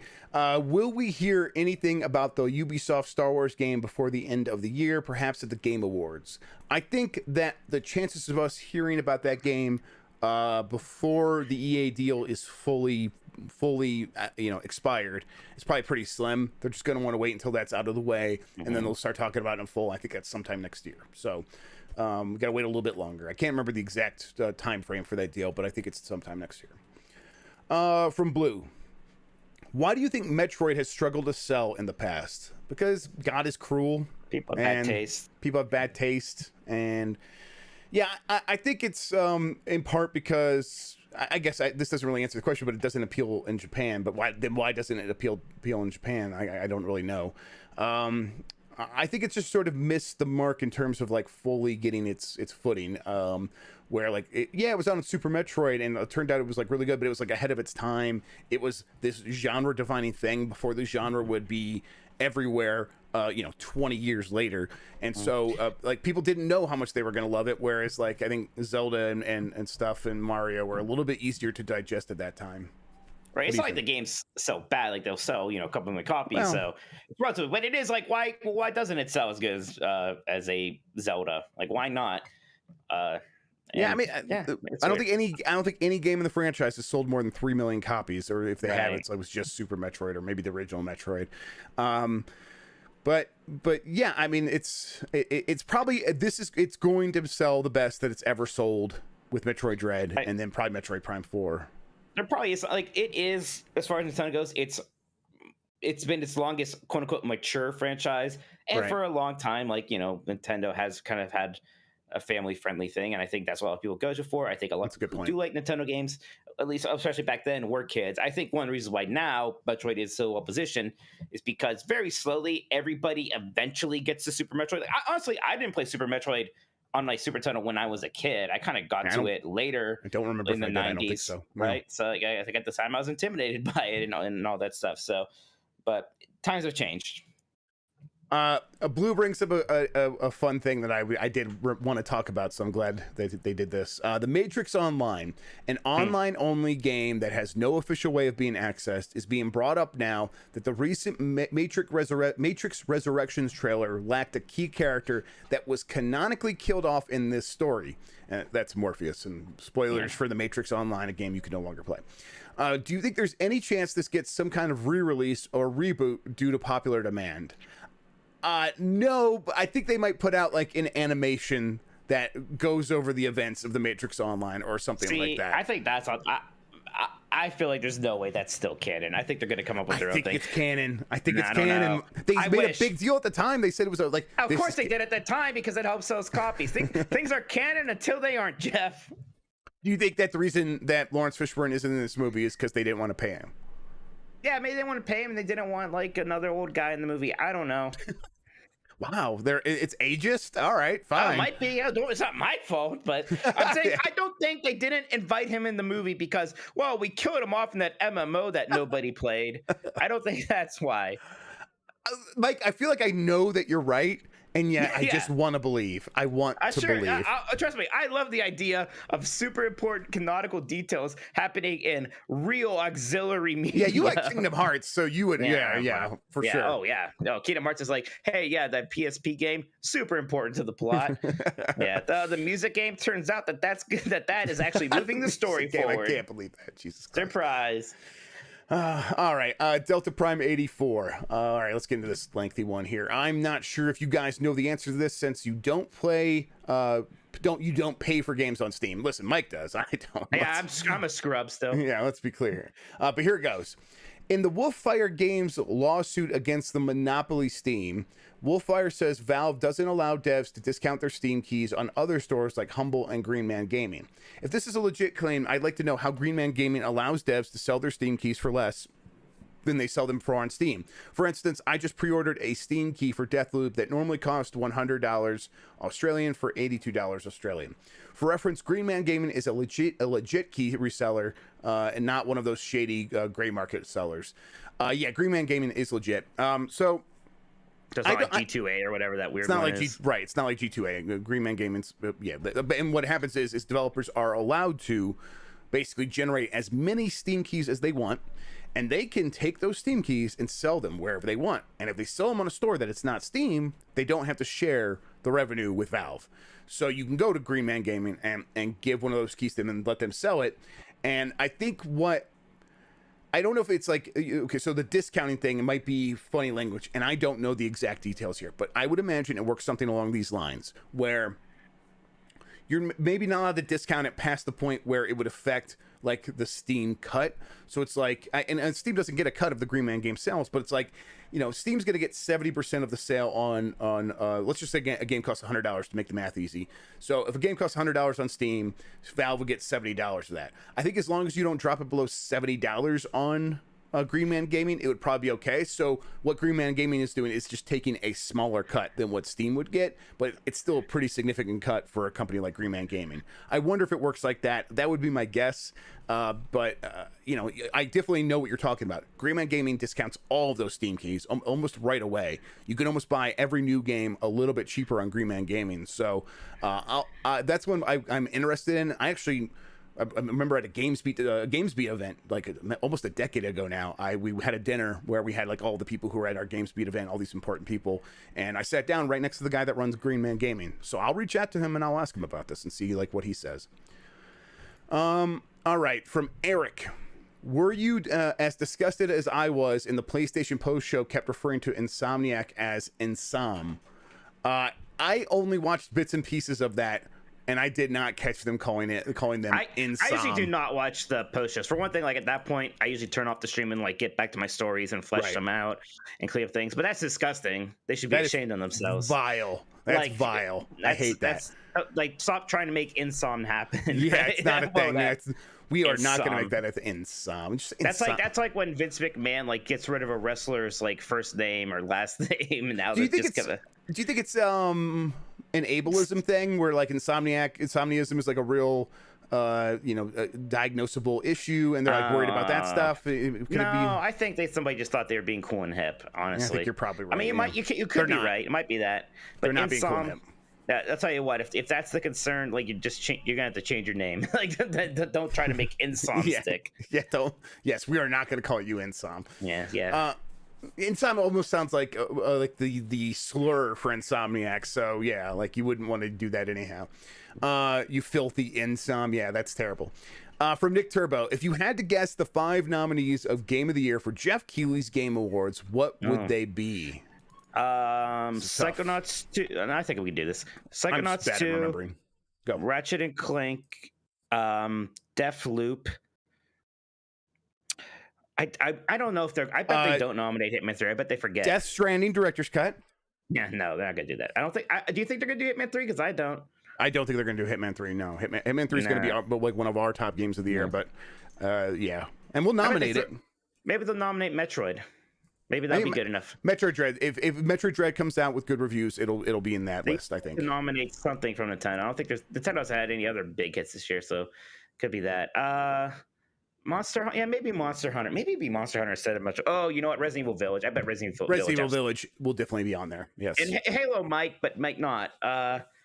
But gosh, you know what? Maybe. Yeah. So maybe I'm gonna say Ratchet Clank, Psychonauts, Deathloop. Resident Evil, and then I already Deathloop for sure. And then Returnal's not going to get nominated. Some people like, a lot of people don't. Halo will be too late. That's right. So Halo will not count. It's that 5th one that floated there, which it could be Metroid.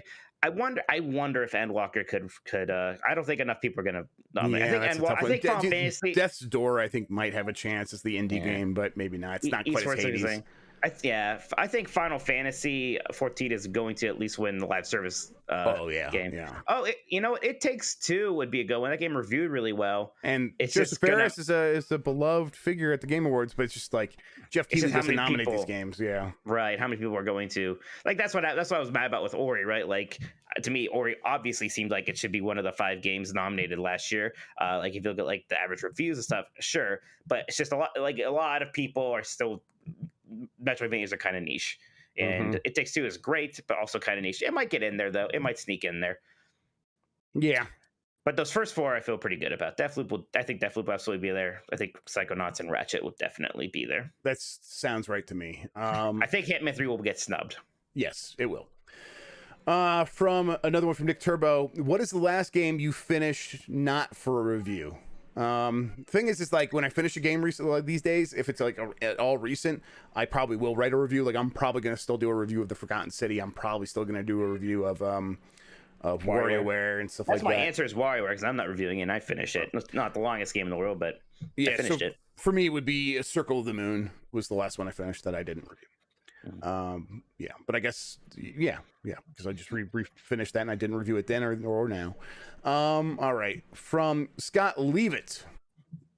Leave it. I am very confused by GTA 5 Enhanced. Why is it taking almost 2 years to do what's seemingly a pretty basic port of the game without a lot of obvious enhancements beyond 4K 60 frames per second?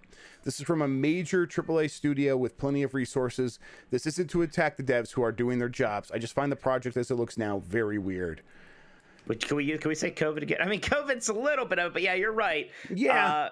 I mean, look, we don't know. We're not on that team. We don't know what weird challenges that they face or what other priorities have come up or what have you. It seems weird. It probably also wasn't something they felt too rushed to do because regular Grand Theft Auto 5 still sells well enough. Right. And plays just fine on the PS5. Yeah. Right. And even if they never sold another copy of it again, like there's enough people who have that game now that they can make money just from GTA Online. So yeah, maybe just not a huge priority in a weird way. I bet that's what it is. It's probably they are just worried about GTA Online content, and that like when they need help with that, they take it off of something like this. So and probably like the early development on 6, I imagine. yeah, that's not a real game. And even read that online. Yeah, it's a real game. From Delta Prime 84, have you heard if there are any more classic Star Trek games that are planned for re-release? I'm specifically after Star Trek Armada 1 and 2. No, gosh, that's something I need to play as Elite Four since that came out. I have a code and I installed it. No, nothing yet. I know that they did say something about wanting to get some more, so it could be possible in GOG because our editor Jason Wilson was upset that some game was missing. I can't remember which one, but it was his favorite one. There will be more. Let's see here from Turbo Sean. Happy Friday, Jeff, Stock Destroyer Grubb, and Mike, Rob Zombie Hater Minotti. Gentlemen, it's been an excellent podcast so far, filled with gaming insights, hot takes, and I'm guessing at least one Coke Zero reference. But let's take a bit of a swerve. None, actually. If you so far none, except you're the first one. Well done. Let's take a bit of a swerve. Restaurant chains. We all know that if you want a quality sandwich, you go to Arby's. Looks into the camera. Well done. America's fast. Okay, yeah. Look at the camera. It says America's fast food restaurant. But what if you want pizza? Assuming you had to order from a national chain, Papa John's, Domino's, Little Caesars, etc., instead of your local mom and pop shop, where are you going and why? Of course, the pizza from all these places is pretty mediocre compared to a local joint. So you're allowed to weigh the whole menu, price, and services into your decision. Yes, Jeff, that includes the pizza portal. I love the pizza portal. Jeff likes Little Caesars. He just I talked love about Little Caesars. Grubb's next again. Yes. Yeah.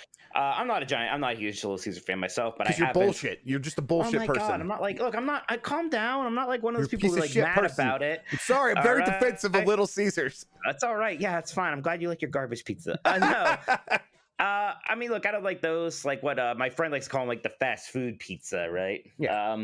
I like Pizza Hut probably the most, although I'm really salty because they closed our Pizza Hut, so I can't get it delivered anymore. Yeah, they closed ours too. Yeah, so I actually, man. so now I do Papa John's because they started doing stuffed crust, and again, like some people I feel like do a bit of a performance thing with Papa John's, kind of like with Nickelback. They pretend to hate it more than anybody reasonably could. Yeah, like calm down. Fine. Like, it's pizza. Yes, it's fine. It's totally fine. And sometimes I am in the mood for sometimes, it. man. Yes. Yeah, like it's still bread covered in cheese and stuff. Yeah, right. Like it's not gone wrong. Like it's still exactly like most of the pieces you're gonna get. Don't act like you're too good for it. Right. Fuck you. Exactly. Yeah. Fuck you, people. Yeah, I'm sick of it. Shaquille O'Neal knows what he's talking about.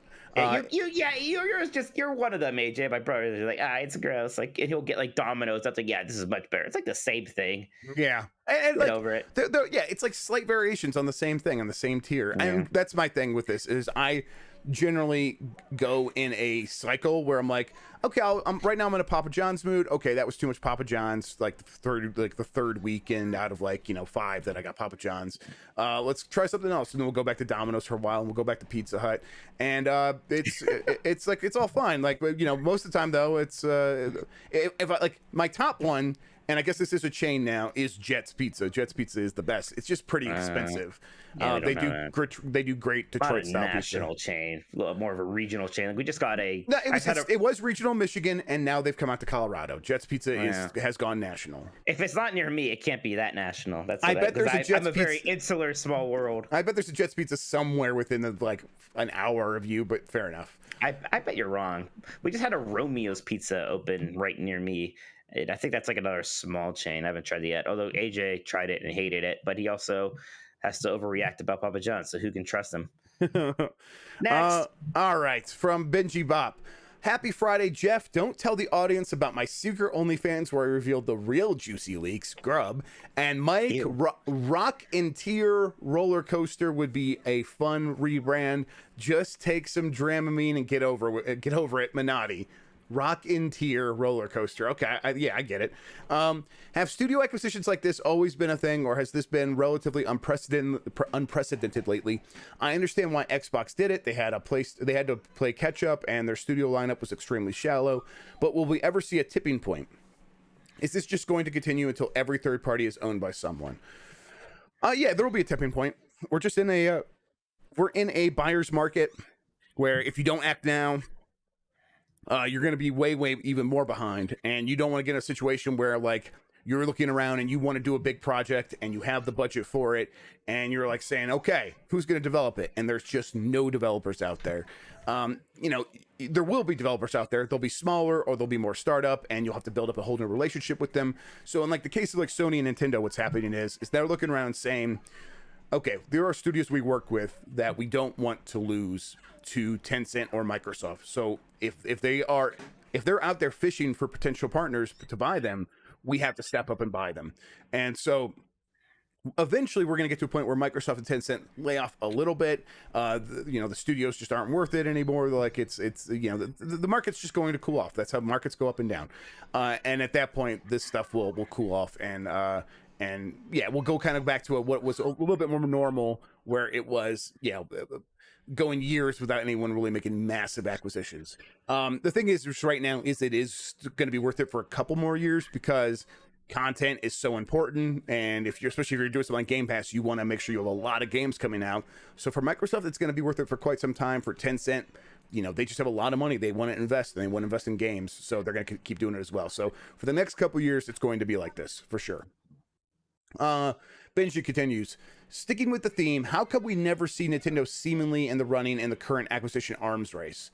Because they only want to work with the people that they are comfortable working with, right, and they don't feel the need. Like, they did buy somebody. They bought right. They bought the next level. Yeah. I feel like I got really squeaky there. I feel like I really squeaked that sentence out. They bought next level. You were doing a Jay Leno a little bit. I thought that was what I say. Yeah, man, it really. I felt like one of those toys that you squeeze and then it comes out. But that next level was the actually, it was like exactly what I was talking to there, where like next level's looking around saying, "Hey, we are worth more now than we've ever been worth. Who's going to buy us?" And Nintendo's like, "Oh, damn it. Okay, Luigi's Mansion did really good. We are going to pay up." Yeah. We made $1 zillion off of Luigi's Mansion 3. Right. I guess we can spend some of that money. Right, exactly. And so it's in a situation like that, Nintendo will acquire, but like they're not going to try to go get Take-Two. Like they're not. No. Or Bethesda or Insomniac even, or any of that stuff. Like it's just nothing bigger than next level. Yes, that just doesn't make sense for Nintendo. They don't. It's like they doesn't even seem like they would get like Moon Studios or like Yacht Club Games. Like that doesn't even seem like something they do. From Jim Ryan, he asks, hello, Jeff. I am taking issue with your pizza opinions that were expressed on Grubb Snacks. There are only two places that give you good pizza, New York and New Jersey. The further you get from New York, the worse the pizza becomes. No. There's literally no such thing as good Michigan pizza. I will get you, Jim Ryan. I should have worn my Youngstown pizza shirt. The best pizza is from Northeast Ohio. Oh, my God. Just a good pan crust pizza with a nice little crisp edge. Not a doughy dough, but like a thicker crust. But it's nothing weird with the cheese and sauce. You still got sauce and then cheese. Is it a square pan? Edges. Or a rectangle pan? It can be. I think you're describing really Detroit-style pizza is what you're doing. No, Detroit-style pizza. No, it's similar. I admit, but it can be circle, it can be square. It's not like super square. It's not as intense on the crispy edge necessarily. Although my favorite ones here do have that crispy edge. I like it a lot. I'm fine with Detroit-style pizza. Look, all pizza is really beautiful. Like, I'm not upset about it. Like I like deep dish. I love New York style. I like the the Napoli style. The only times that it gets bad, it's like you go to like Florida and it's like this is their pizza and it's just like pizza. And again, it's good, it's fine, but it's not like special. There are 4 or 5 places that have special pizza. Right. The whole thing about New York pizza being that's like the only area where New York is insecure is about their pizza. I do actually like their pizza a lot. It's good. It's fine. I like it a lot too. But they act like it is 100% absolutely the best without any question. And the only reason they do that is because they know it's not the case. There is absolutely better pizza out there. And now Chicago pizza is not it. That's like they like laugh. They like it's like they pick the weakling to pick on. It's like let's go pick on Chicago style pizza, and it's like that's funny because it's just Chicago style. It's like a fucking pasta, whatever. But New York pizza, casserole. Yeah, I like it too sometimes. But it's like it's absolutely not in the running for the best like pizza when you're just talking about pizza. There are so many questions coming in about like this stuff now. Okay, let's keep going. From Benji Bop, I know you two love your retro games, but what are some of your favorite games of the last 5 to 10 years? My 3 favorite from the last 5 to 10 years are Mario Odyssey, Ori and the Will of the Wisps, and Final Fantasy 14. So like how he labels it, so that means after 10 years, it's a retro game. No, I would have said Skyrim, but that's older than 10 years now. that's older now. Apparently, Grand Theft Auto 5 is would still count. Yeah. That actually shocks me. A game that came out for Xbox 360 just should be retro now. Yeah, totally. Breath of the Wild 2, Mario Odyssey. 1, you mean Breath of the Wild 1? Breath of the Wild 1. Yeah, Breath of the Wild 1. Yeah, no, I'm totally playing Breath of the Wild 2 right now, everybody. He's got it. Yeah, I got it. Yeah, Breath of the Wild, and then... That's why we're actually in Nintendo jail, because we stole it. I broke into Miyamoto's house in IG Enuma. Mario Odyssey is great, too. The Hitman franchise is just absolutely great. Yes, it's very good. Eco, the game I talk about it sometimes, where I caused a financial meltdown. Like, I wonder who... coincidence, huh? Hades, Celeste. Hades, yes. Celeste, and Celeste. Shovel Knight. Yes. Very good. Well, we just listed a bunch of games that are kind of retro inspired, but yes. That's fair enough. Well, they're indie games, you know. Yes, yeah. Hades not so much. Hades isn't really retro inspired. No, you're right. Totally. It just has 2D art. It's like not retro 2D art. It's just very good. Yep. But Shovel Knight, absolutely. Yeah. Epic open world. Do you think we will see Hellblade 2 at the Game Awards? Also, how do you think the scope of the game is compared to the first one? That first game is pretty short experience. Bigger, and I think we might see it at the Game Awards. I think there's a real good chance. I think the plan was to show it later this year. So, yeah. Epic Open World follows up with Lost Judgment has received some criticism of how it treats sexual assault. And I remember there was some stuff around Persona 5 at its release that they went back and changed with Persona 5 Royal. Are these cases of Japanese devs not understanding things like Me Too, or does Japan just view things differently and Sega of America needs to do a better job giving feedback to the devs in Japan? I mean, there's definitely some cultural stuff in there. There's some stuff where it's like, questions about certain portrayals would not just come up naturally in a lot of environments, but yeah, maybe in a Japanese development studio, maybe they are even more or less likely to come up. But I think that there's that stuff's coming more rare. It's changing, and I think it is a situation where Sega of America would want to step up and like say something.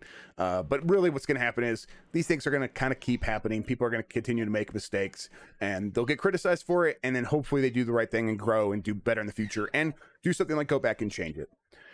From Eric, were you guys Norm Macdonald fans? I definitely am. I'm a huge Norm Macdonald fan. How about you, Mike? That's not my name. Okay. Turd Ferguson. I was afraid you weren't getting the good. No, you got it. I got it. You got the bit. Turd Ferguson. I had to be frustrated with you first. Turd. Why is your name Turd Ferguson? Funny name. It's a funny name. Yeah. Giant hat's bigger than normal hats. It's funny. So he's not just in that skit. He was one of the primary writers of that Jeopardy skit. So just get all the credit in the world. But I used to have the audios for those downloaded on Kazaa. Oh yeah, Kazaa, of course. Yeah, I think I probably put them in a few mixed CDs as well. It's incredible. But I remember I actually liked his very short-lived sitcom. I think it was on after the Drew Carey show. Oh, it only lasted a few episodes. I liked it though. But it didn't stay on the air too long. But I always liked Norm Macdonald. His roast of Bob Saget. Where I saw that. Yes. So it was for people who don't know what a roast is. You go in and you be very mean to the person who's getting roasted, and it's like a celebration of the person, but you're supposed to be very mean. And people get very dirty and they work very blue. And all the comedians go up there and they say some vile stuff about the person. Norm Macdonald comes up, and you should watch it if you get a chance. And you should watch the whole roast because you need it in the context of people saying that very vile stuff. And then you go to Norm Macdonald, who's like, he drives a Camry, and it's like very, very mild jokes to the point where it wraps all the way back around to being the funniest thing in the world. It is. His delivery, that it was just genius. The only people in the room who were laughing were the other comedians, and it's like because he was deconstructing the whole formula before everyone, and you have to think about it. Norm was special. He was awesome. He died of cancer. Fuck cancer. Absolutely, it's just a real bummer. But he had a life. There's like a montage clip from his I don't know if his podcast or what, where he was doing ads for something called the Man Grate, which is so shit add-on for like your grill, and he's just reading them in his Norm Macdonald voice, not enthusiastically. And his guests are like, it's like, yes, the Mangrate revolutionizes the grilling process. The guy's laughing. And he's like, well, yeah, you did hear about the fucking revolution, man? Good stuff. Oh, I love Norm. There's a good YouTube channel called I'm Not Norm. It's a fan channel, but they collects a lot of his stuff, from recent stuff, old stuff. Just go down a hole there. Go down a Norm hole and watch it. Delta Prime 84. I was just watching Grubb Snacks. After you talked about Detroit-style pizza, I had to ask this.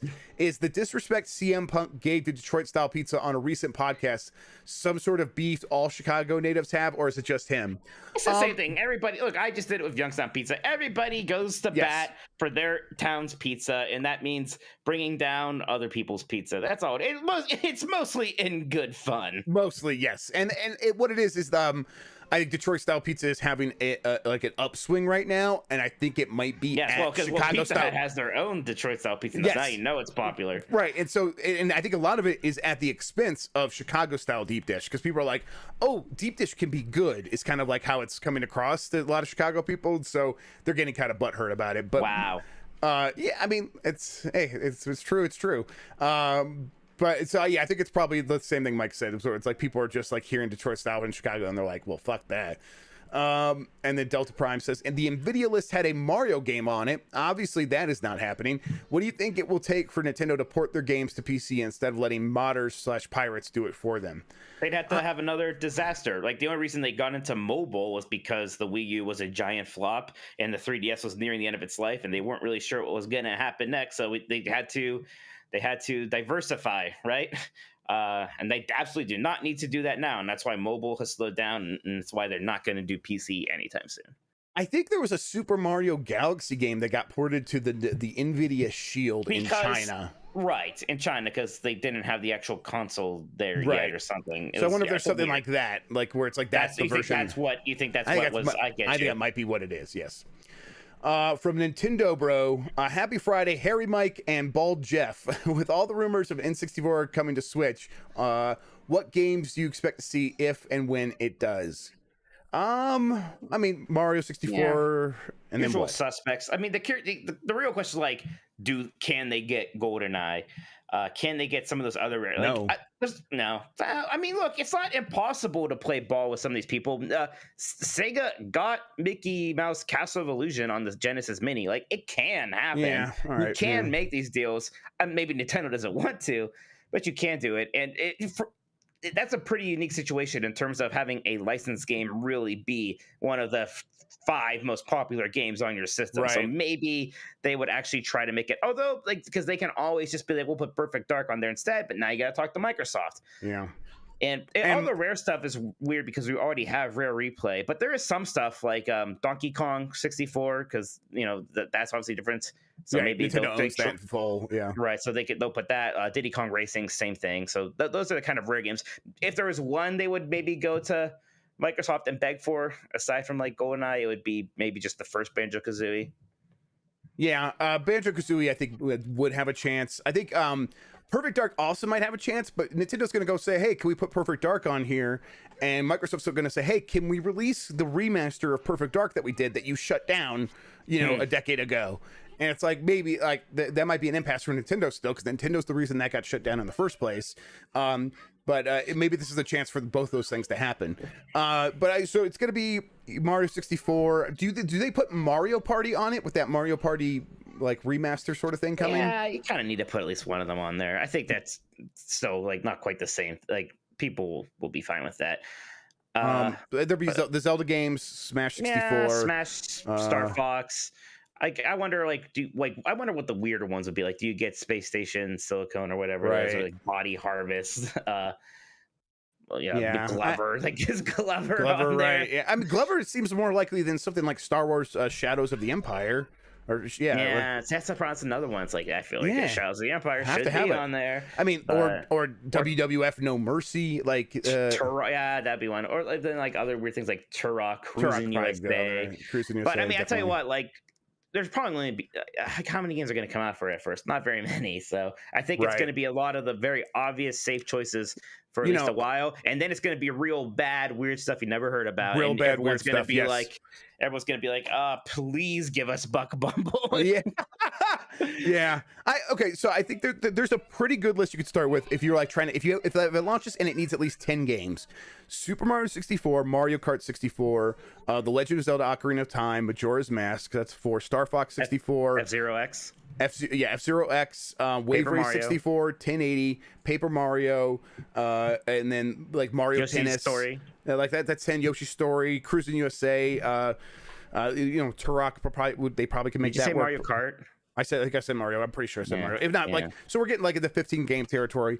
They do have, but it's like after that like first 15 to 20 games, it will get grim fast. So Yes. yeah, we'll see. Okay, let me get back to these questions. Another one from Nintendo Bro. I know you two are trying to get out of Nintendo jail, so I won't ask why Nintendo hates F-Zero fans. But I will ask this. Have you played any other racing games that convey the sense of speed that F-Zero X and GX do? I want to get that. I want to try that Fast or whatever it's called, like the indie Fast Racing thing. Neo or whatever, Yeah, I want to play that really bad. It's okay.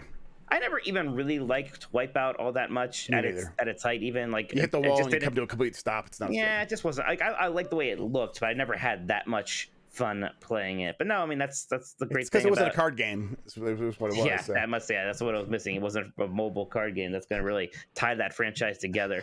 Yeah, no, nothing. That's what's special about F-Zero. Nothing else really feels quite that fast. I feel like there might be something I'm missing, but I can't really think of anything. It's weird because the PlayStation hardware did sort of run faster than N64 hardware in terms of like, frame rates and stuff. And yet F-Zero still somehow felt faster than even Wipeout. I think all other racing games felt faster on PlayStation. But F-Zero just felt faster. They're pretty smart. Just like they basically were able to design these levels so that it's basically just geometry floating in space. Like there wasn't that much detail. There's not much but happening. like there was enough like mood to it that it all worked fine anyways, and it ran so well that it was like well worth that compromise. Yes, I agree. I'm trying to think. The most recent game that was pretty fast, it's fun, Cruis'n Blast, actually. We talked about it on Nintendogs this week, but it's still not as fast as F-Zero. From Nick Turbo. Okay, I will give you an extension to the Balan book review. You now have until Halloween to review it. Make it spooky. Also enjoy the Sonic book. Ooh.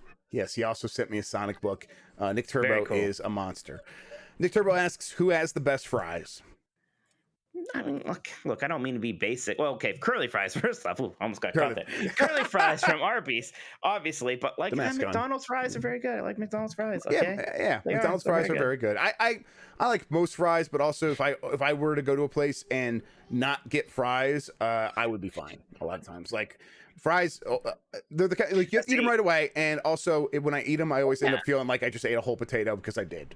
So I love French fries. I try to not order them constantly anymore, but I always wish I would. I like French fries a lot. From Seven Decker, I've been trying for a few months to get a 30 series Nvidia RTX card. At this point, being so close to the podcast end of the year, should I just wait for the 40 series to come out? I mean, listen, if you need a graphics card now, you need a graphics card now, and get the best card that you can get right now.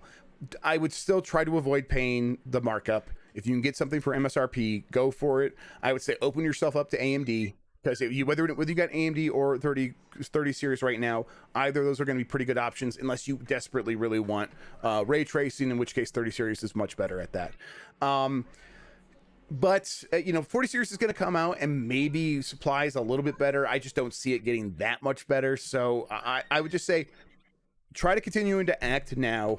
And if a 30 series opens itself up to you, you're not going to go wrong when the 40 series comes out. And it's going to be faster. It's going to be better. And you're going to feel like, man, I just bought this thing. This sucks. But the reality is with pricing, everyone's going to kind of feel rough that way for quite some time. So just get something now. If you need it now, get it now. From Wolfhunter777, who is the GB leaker, and why is the answer Nick Turbo? Yeah, Nick Turbo, why'd you leak it? I would like to just blame him. I he could be the whipping boy. You read that book in school? He could just be the whipping boy, where we punish him. I haven't read that book, but it is a popular idiom, so I know what you're talking about. Wow, okay, I'm sorry. I read the book. I'm sorry. I'm just I guess I'm cultured. I guess I don't know. And I only saw the movie. From Cole Knapp, are you guys going to check out Eastward? I plan to try it out. There's a lot of games happening right now. I honestly, I'm probably not going to get to it unless like I hear really, really good things. I got a lot of things on my plate that I want to get to first. Right, I'm going to get it on Steam and I'll try it out there and I'll see, and then maybe I'll pick it up on Switch if I like it a lot. Why lie? I'm not going to do it. From Wolf Hunter 777 again, let's see. Any update on Frogwares? It looks like they republished Sherlock Holmes: The Devil's Daughter on PSN a few months ago, similar to The Sinking City. Also, there looked to be a Kiev-based company with a fake Dublin office.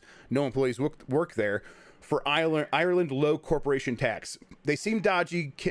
King the mobile phone company, now owned by Activision, used to do something similar. No exact updates on this stuff. There's definitely this sort of thing happening across the industry, like companies like putting fake headquarters in countries to pay lower taxes. But yeah, I don't know. I'll look into it more. But that's just going to be a kind of company where it's like, yeah, they're gonna try to cheat companies. Continue, like they got away with it. It seems like with that Sherlock Holmes stuff, so they might keep trying to pull it off. But I'll look into it more and see if there's anything else to say. Wolf Hunter continues.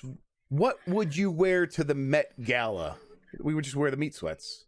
Yeah, I mean, pretty obvious. Yeah. Good answer there. Yeah, I can't have nothing to add to that. Yeah. And then Wolf Hunter, Jeff in the pre-show talked about Irish potato cakes, and he said St. Patty's Day. And no, I will personally make sure you're not let back in the EU again. Okay, he's gonna make sure. Okay, what is the issue? I listen. I don't care. I'm still gonna eat Irish potato cakes. Is it because of your food choice, or is it because calling it St. Patty's Day? Is that I don't know. I'm not sure. Maybe both things were offensive. You jerk. Probably. Yeah, right. I'm sorry. It's like I'm taking potatoes for granted. And you know how the Irish are. The potato famine. You know, they never could get enough of them. So I get it. That's probably pretty offensive too. You know how they are. The potato famine that happened hundreds of something years. Yeah, they're very insecure about their potatoes, and I just take it for granted and have them willy-nilly on St. Patty's Day. Irish pizza now? Is that what's gonna happen? Irish pizza is pretty shitty. Yeah, that's right. I said it. From Sosuke, hey Jeff and Mike, I'm very confused. Should I be thinking an acquisition is legitimately coming from Xbox, or is this just hype for nothing? Also, have you heard for definitively if Halo is getting a battle royale in the coming months after launch? Thanks. Listen, we haven't heard anything and about either of those things, but the acquisition or battle royale for sure coming. I think probably will come, but we haven't heard for sure, so we'll see. Benji Bop, wasn't the only reason the Bethesda acquisition was announced early because it was a week before the Series X pre-orders. The deal wasn't finalized until spring. Maybe Microsoft is going to wait until the deal is finalized this time instead of announcing it early. There's a deal. Yeah, if there's a deal, I think they announced it because it's going to leak anyhow once it starts going through regulators. So they probably would announce it still, even if it is early. You see these things get announced early all the time. I think also you need to disclose this stuff to your investors pretty early in the process that you are trying to do this. So you can't keep that stuff quiet. That wouldn't be an option. From Nick Turbo, can we get an F in chat for Yuji Naka? Mike, you have anything cruel to say? Oh, you just did. All right. No respect for Yuji Naka. Well, no. Do you think F's are respectful? You think the F's in chat are respectful? I don't, but it's like the little thing is F for respect. Like press F to show respect. That was the whole thing in the Call of Duty meme. I was like, oh, all right, it's a fun meme. Then people started actually it's like somebody actually died, and the people who are actually upset about it were typing F's into a chat. Yeah. I was like, I don't even know what to make of it anymore. I don't know. I remember when Notre Dame Cathedral caught on fire or whatever it was. Yes. Yeah, it like people were like F. I'm like, what? I'm like, you fucking little twerps. This is too much for me. Yeah. I don't know. Like, I guess it's going to eventually just evolve to a point where everyone's like, yes, obviously F is a sign of respect, and people are just going to forget about we're well on our way to that, obviously. And Call of Duty, Advanced Warfare, the one with Kevin fucking Spacey. Like, that's just, people are just going to forget. It's like, yeah, F, obviously. Etymology is weird. It's weird to live through an etymology happening. Yeah, like eventually it'll have like a phonetic spelling. It'll just be like, yes, EFF means respect. Jesus. For a person's passing or otherwise destruction. And then Nick Turbo says, any word on UB games on Game Pass? I think that's still going to happen. I think it's just something where they're taking their time because Ubisoft has a lot of deals in the works, and so they're not rushing anything. Like, they're still working with Stadia and stuff. And then Nick Turbo says, love you guys. Heart, heart, heart. Thank you very much. And then finally, Benji Bob coming in with the facts. All right, Mike, does this qualify as a national chain? Jet's Pizza is in 20 states, including Arizona, Colorado, Florida, Ohio, you have to name the states, and Texas. The states. That's national, baby. This is still Benji Bob. Get the Buffalo Ranch chicken with turbo crust and Cajun. Thank me later. I'm sure it's good. I mean, look, that's like a mild regional. That's like In and Out. Region includes Colorado, Texas, and Ohio, and Florida. The United States. You know, the spirit of that nation? The spirit of that question was the ones that everybody has. Little Caesars, Pizza Hut, Domino's, Papa John's. You know that's what he meant. I think it's a national chain. I think it's over the hurdle. That wasn't. That's not a satisfactory answer. I don't know if I know that anymore because I went from living in Michigan. There was Jet's Pizza. I moved to Ohio. There was Jet's Pizza. I moved to Colorado. There's Jet's Pizza. It's my personal. Do you want to deny my? You want to erase my personal experience, Mike? That's what's happening here. We have Handel's ice cream here, and I know that they have a Handel's in Las Vegas. Doesn't mean that I'm like, yeah, Handel's is a national ice cream chain. Is Hard Rock Cafe a national chain? Sure. Every major city has Hard Rock Cafe. It's not. It's in like some major cities. Well, they closed most of them. Why? Fair enough. All right, okay. You go there. Turbo Sean, who asked the question, is saying I'm right. What I'm saying is what he meant. Shut up, Turbo Sean. You're done. How dare you, betrayer! Betrayer. All right, move on from pizza. We got 30 minutes till that THQ Nordic thing. Well, good news. That was the last of the Discord questions, Mike. So you want to talk about Deathloop? Wait, I think did we get some more super chats? Yeah, get to these super chats. Let's do the super chats first. Okay. Put down my.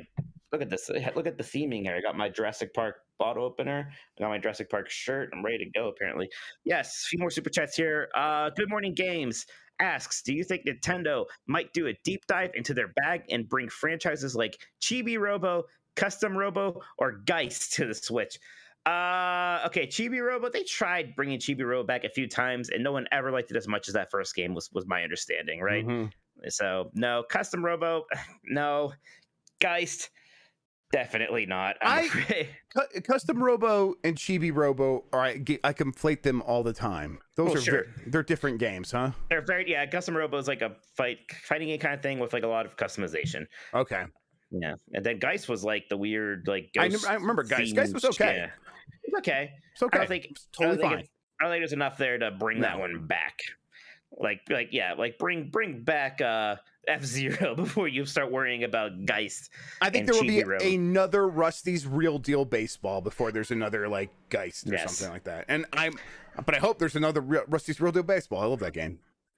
King is overrated. Says happy Friday, gents. Sadly, I'm out of work with COVID now, but luckily now I caught the show live. Question: were leaks about PlayStation games coming to PC? Which are they? Is it God of War, Ghost of Tsushima, or Demon's Souls? Yeah, I think God of War 1's going to happen probably before God of War 2 comes out, right? Yes, that seems the right timeline. Yep, I think we'll be God of War early next year. And I bet Ghost of Tsushima is going to happen maybe right after that. Yeah, at some point. Yeah. Yeah. So I hope you feel better. Thank you for your super chat. And thank you for the super chat, King. I'm glad you could watch live. We hope you get better. Turbo Sean says, before I forget, here's that $5, Mike, even if your opinion on Dragula is incorrect. Yeah, he asked me to watch the music video and tell him what I thought, and I said it was awful. So there you go. My opinion about it is now informed. Yeah. It's still not valid, though. Well, that's valid. You had to watch it at the right time. You had to watch it at the time and have the nostalgia. Oh my God. Can't believe you didn't know about Dragula. Look, it's not an insult to it, but look at me. All right, look at the things I enjoy. Do you think I'm going to like Dragula? Fair enough. Good Rob point. Zombie.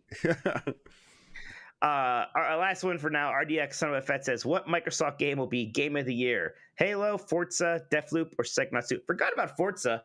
Maybe Forza sneaks in there. If it's as good as it kind of looks like. It'll get Racing Game of the Year, and it'll be an injustice against Cruise and Blast. No, Cruise and Blast will maybe get nominated if it's lucky. Well, there's only so many racing games. Definitely, but Psychonauts 2 will get some Game of the Year awards here and there. Like, I don't know which one's gonna win, like the game the Game Awards Game of the Year. Halo, I don't know. Like my gut tells me no, but that's based off of nothing. Well, it can't be at Game Awards Right, yeah, it anyways, won't be but at the like Game Awards, otherwise, but, like, or it'd be yeah. like the IGN Game of the Year or the GameSpot. I'd be shocked if it was the GameSpeak Game of the Year. Yeah, just because we don't generally like Halo that much to begin with. Like we like it fine. We're not like super Halo we don't fans. hate it, but like it's the same thing with like God of War for me, where I'm like, I know it's not, I know you like God of War, but for me, God of War is one where I'm like, it's not for me. It's kind of boring. I recognize that it's good though, and I recognize its excellence. It's just not for me, and that's I don't how like feel with have Halo. any Halo merchandise around my house to help me feel happy. Yep. So Mike, I played a video game with you. Oh God, you fucking asshole! You played Deathloop and you invaded me. I barely even understood what was going on. It's the first time it happened. You didn't understand what was going on. So you killed me and immediately like clip it and put it on Twitter. Like you couldn't. Like, I'll tell you what. I can't text you.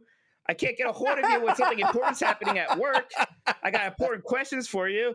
If you're, God heavens forbid, the podcast was supposed to start and you're not there, and then I find out that you just decided to be an hour late and forgot to tell me. But no, you killed me in a video game. That shit gets up on Twitter in seconds.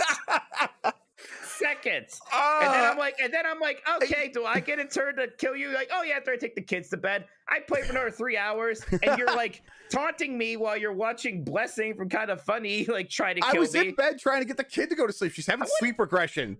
Oh my God! Now you're using big words to try and make me feel bad for your children. You're using your children as a shield. Is your tummy hurt too, Jeff? Did your tummy hurt again? Yeah, my tummy hurt does still kind of hurt a little bit. Yeah. Hey, listen, you just always want to play video. Hey, Jeff, I'll play a video game with you. Like, oh, sure you will. You always say that, and I'm like, hey, let's play this game. And I show up and I kill you, and now all of a sudden it's a bad thing. Well, look, at least Blessing got me one time pretty bad. I made the big mistake because he invaded me, and like I went inside the this map. I was like, no, I have an objective. I bet I could still do this objective while he hunts me. That was very stupid. He destroyed me. But then the next time he came in, and you were texting me. For once, you're finally texting me, basically just telling me to give up. I have no chance. I said just stream snipe. Just stream. Then you told me to cheat. You told me to just watch his stream and cheat. I said, I was texting you this, while I was texting you this, like someone who could read minds, Blessing was like, hey, I just realized he could be stream sniping me. And then he's like, that's what I would do, so I don't blame him. And then he starts talking to you like you're watching. And I'm like in chat, I'm like, no, I told him to, but he said he wouldn't. And it's like, so. Yeah, because I have honor. Yeah. And I just thought you had no chance because Blessing was like way overpowered. He had like a couple things that gave him like twice the amount of normal HP. When he has low HP, he had more, did more damage. So I'm like, Mike's fucked. There's no chance. Mike just started this game. And, turns out I'm good at video games is what the issue was. So the second time I escaped, which is hard to do. It was streamed, Poochie. Yeah, it's on Blessing's channel. Yeah, because you have to go to the radio tower, and hack it, and they know where the radio tower is, and then after that you have to go back through the entrance, and they know where that is. So it's 2 choke points you have to go through in a specific sequence. I was still able to do that, but then I was called a coward because I ran away. So I was like, all right, Blessing, just come at me. I won't run away. Whatever. Heard his footsteps, his loud, cocky footsteps. Turn around, shotgun, bam, bam. He's done. All right, respect earned. Jeff Grubb. Let's see, can we hear it? Let me see if I can get the volume for it.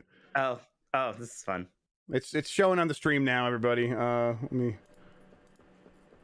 Oh yeah, I can hear it. I don't know if you guys can, but that doesn't matter. So this is Blessing coming out. He's coming out the window. All of a sudden, there's a Mike there, and Mike takes him out. Mike Minotti. And then Blessing says, "Good for you." All right. The good for you's got me. I thought it was pretty good for you, Mike Minotti. Yeah. I'll tell you what. I was there. I'll tell you what. Actually, I actually thought because you really got in my head. I was like, "There's no way I could beat him." So what I did. I actually thought I think I got disconnected from the server and he was replaced with a bot. That's why I won. That's what I thought for a while. If disconnected, it would shut down the thing. So no, that was really him. And yeah, you showed up there and took him out. That was good stuff. I was very happy for you. It was a good thing to see on stream. Yeah, I know. I'm great. It's got 11,000 views here on Twitter. A lot of people were like, hey, rooting for you. That's right. It's a good game, Deathloop. I want to play more of it. I really like a lot of people try to do that kind of asynchronous stuff, but it really works here because it's such a different progression system. like when you're the hunter, it almost feels like you are playing like an online multiplayer game. Like you have like you're leveling up, you're completing challenges, and that's how you're unlocking gear and abilities. And then when you're trying to break the loop, it's just much more of like that arcane immersive sim thing. Yeah, and they work really nice together.